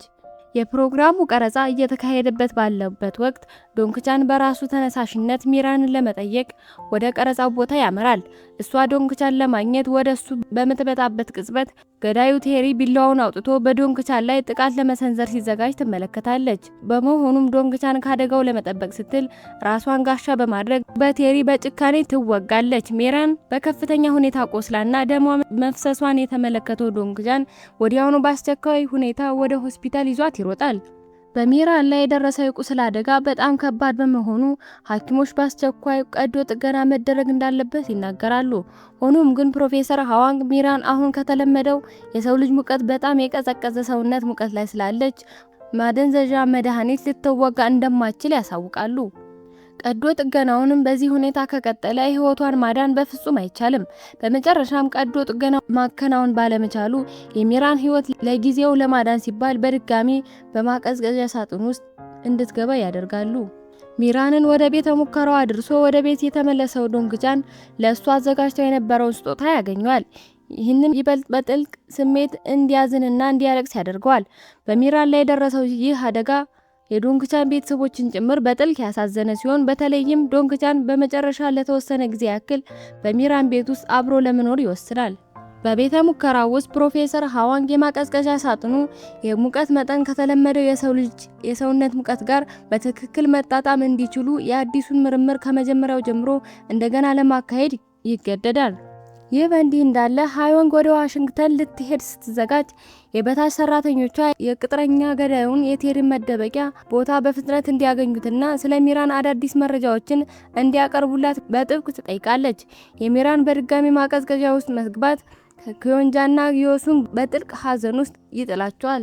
ብዙም ሳይቆይ ቢዮንግሲም በዩኒቨርሲቲ ውስጥ ያሉ ተማሪዎችን በድጋሚ ለመቅረብና ለማሳደድ በመሞከሩ ከዩኒቨርሲቲው አስተዳደር ከባድ ቅጣት ይደርስበታል። በመሆኑም የዩኒቨርሲቲው ስራ እንዳይባረር እርዳታ እንድታደርግለት የቀድሞ ሚስቱን ዮንግሱንግን በስልክ ይማጸናታል። በርካታ ዓመታት አለፉ። ዶንግቻን አሁንም ቢሆን የዕለት ተዕለት ህይወቱን በጥልቅ ሐዘን ውስጥ እያሳለፈ አሁንም በታማኝነት ሚራን ከሳጥኑ የምትወጣበትን ቀን በናፍቆት ይጠብቃል። በሌላ በኩል ፖሊሶች በመጨረሻ የቅጥረኛውን ገዳይ ቴሪ መደበቂያ ቦታ ማግኘት በመቻላቸው መርማሪ ያንግ ወዲያውኑ ሄዶ በቁጥጥር ስር ያውለዋል። ይህ በእንዲህ እንዳለ ዶንግቻን ለረጅም ጊዜ በሚራን ቤት ውስጥ አብሮ በመኖሩ ምክንያት አሁን እንደ ቤተሰቡ አባል ተቆጥሮ በሰላም አብሯቸው ይኖራል። አንድ ቀን ሃዮንግ ወደ ኮሪያ ትመለሳለች። በዚያም ሆንግ ሱን ከቲቪኦ የቴሌቪዥን ጣቢያ መባረሩ የሚገልጸው ዜና ትመለከታለች። ይህ በእንዲህ እንዳለ የዩኒቨርሲቲ መምህርነቱን ያቆመው ቢዮንግሲም በምትኩ የስነ ልቦና ማማከር አገልግሎት ከፍቶ መስራት ጀምሯል። ኪዮንግጃ ምንም እንኳን ሁልጊዜ ቢጣሉም አሁን ከሆንኪ ጋር በትዳር ተሳስራለች። ዶንግቻን ደግሞ በቲቪኦ የቴሌቪዥን ጣቢያ ውስጥ ወደ ስራ ተመልሶ ጎልደን ማል የሚል የክብር ቅጽል ስም አትርፏል። በሌላ በኩል ናምቴ የራሱ የዳቦ መጋገሪያ ቤት መክፈት የቻለ ሲሆን ፕሮፌሰር ሃዋንግ ሊጠይቁ በመጡ ጊዜ ታላቅ እህቱን ሚራንን በእጅጉ እንደናፈቀችውም ይገልጽላቸዋል። በሌላ ስፍራ ዶንግጁ ከቀድሞ ባሏ ከመርማሪ ያንግ ጋር በአንድ ምግብ ቤት ውስጥ አብረው ምግብ ሲመገቡ ይታያል። ሃዮንግ ወደ ሀገሯ ከተመለሰች በኋላ ጊቦም ለመጠየቅ ትሄዳለች። እንዲሁም ሚራን በሰላም እንድትነቃ ያላትን ጽኑ እምነትም ትገልጻለች። በዶንግጃን ቤት እሱ ለረጅም ጊዜ በሚራን ቤት ውስጥ አብሮ በመኖሩ ምክንያት ቤተሰቦቹ መቼ ወደ ቤቱ እንደሚመለስ ይጠይቁታል። ዶንግጃን ግን ወደ ቤት የሚመለሰው ትዳር መስርቶ ብቻ እንደሆነ ይመልስላቸዋል። ይህ በእንዲህ እንዳለ በቤተ ሙከራው ውስጥ የመጨረሻ የክሊኒክ ሙከራ እየተካሄደ ነው። ዶንግጃን አሁንም በጥልቅ ሐዘን እያዘነ ሲሆን በመጀመሪያው ዙር አዲሱን የሕክምና ዕቃ መርፌ እሷ እንድትወጋ ባለማድረጉ የተሰማውን ከባድ ቁጭትም ይገልጻል። ከተወሰነ ጊዜ በኋላ ዶንግቻን ሃዮንግን ያገኛታል። እሷም ሚራን በእርግጠኝነት ከእንቅልፏ እንደምትነቃና ደህንነቷን እንደሚጠበቅ ነግራ ታረጋጋዋለች። ወደ ቤተ ሙከራው ስንመለስ ሙከራው በመጨረሻ ሙሉ በሙሉ ስኬታማ ሆኖ ይጠናቀቃል። የሚራን የሰውነት አካል ወዲያውኑ ከማቀዝቀዣ ሳጥን ውስጥ ወጥቶ ቀዶ ጥገናው ይከናወንላታል። የሰውነቷ የማገገም ሂደት ከተለመደው ሰው ረዘም ያለ ጊዜ ስለሚወስድባት በጽኑ ሕክምና ክፍል ውስጥም ክትትል ይደረግላታል። ሚራን ለበርካታ ቀናት የሕክምና ክትትል ቢደረግላትም ፈጥና አልነቃችም ነበር። እሷን በጥልቀት የናፈቃት ዶንግቻን በአሁኑ ሰዓት የእሷን የሞባይል ስልክ እየተመለከተ ቀደም ሲል በስልኳ ላይ የጻፈችውን ማስታወሻዎችን አንድ ባንድ ያነባል። ዶንግጃን ሁልጊዜ በከፍተኛ ሐዘን ውስጥ ሆኖ በመመልከት የሰለቻት የሚራን እናት የተሻለ ህይወት መምራት እንዲችል ከቤታቸው ወጥቶ እንዲሄድ ትሞክራለች። ሆኖም ግን ዶንግጃን ፈቃደኛ ሳይሆን በመቅረት እዚያው አብሯት እንዲቆይ እንድትፈቅድለት ይማጸናታል። ከቀን ወደ ቀን የሚራን ወደ ህይወት የመመለስ ተስፋ እየደበዘዘ መጥቶ በነበረበት ወቅት ሌላ ቦታ ስራ ላይ የነበረው ዶንግጃን በድንገት ሚራን ሙሉ በሙሉ መንቃቷን የሚገልጽ ምስራች ይደርሰዋል። በመጨረሻም ለበርካታ ዓመታት ከዘለቀው ጽኑ ጥበቃ በኋላ ዶንግቻን ከኮማ ያገገመችውን ሚራን በደስታ ያገኛታል። ከዚያም ሁለቱም ወደ ቀድሞ የስራ እንቅስቃሴያቸው በመመለስ በቲቪኦ የቴሌቪዥን ጣቢያ ውስጥ በጋራ መስራት ይጀምራሉ። የዶንግቻን ቤተሰቦችም ስለ ሰርጋቸውና የጋብቻ እቅዳቸው ይጠይቋቸዋል። ሆኖም ግን ሚራን ከማግባቷ በፊት ቀደም ሲል ያላሳካችው ትልቅ የትምህርት ህልሟን ማሳካት እንደምትፈልግ ትናገራለች። ዶንግቻን እሷን ለረጅም ጊዜ በመጠበቁ ምክንያት ትንሽ ቢበሳጭም በመጨረሻ ግን ወደ ውጭ ሀገር ሂዳ እንድትማር ፍላጎቷን በሙሉ ይፈቅድላታል። በድራማው ማጠቃለያ ላይ ዶንግቻንና ሚራን ሁለቱም ከቲቪኦ የቴሌቪዥን ጣቢያ ስራቸውን ሙሉ በሙሉ ለመልቀቅ ይወስናሉ። በመቀጠልም በውጭ ሀገር ሆነው አዲስ የጋራ ዩቲዩብ ቻናል ከፍተው መስራት ይጀምራሉ። ከዚህ ድራማ ታሪክ ላይ ልንማር የምንችለው ትልቁ ትምህርት ትዕግስት ሁልጊዜም ቢሆን መልካምና ጣፋጭ ፍሬን ያፈራል የሚለውን ታላቅ እውነት ነው።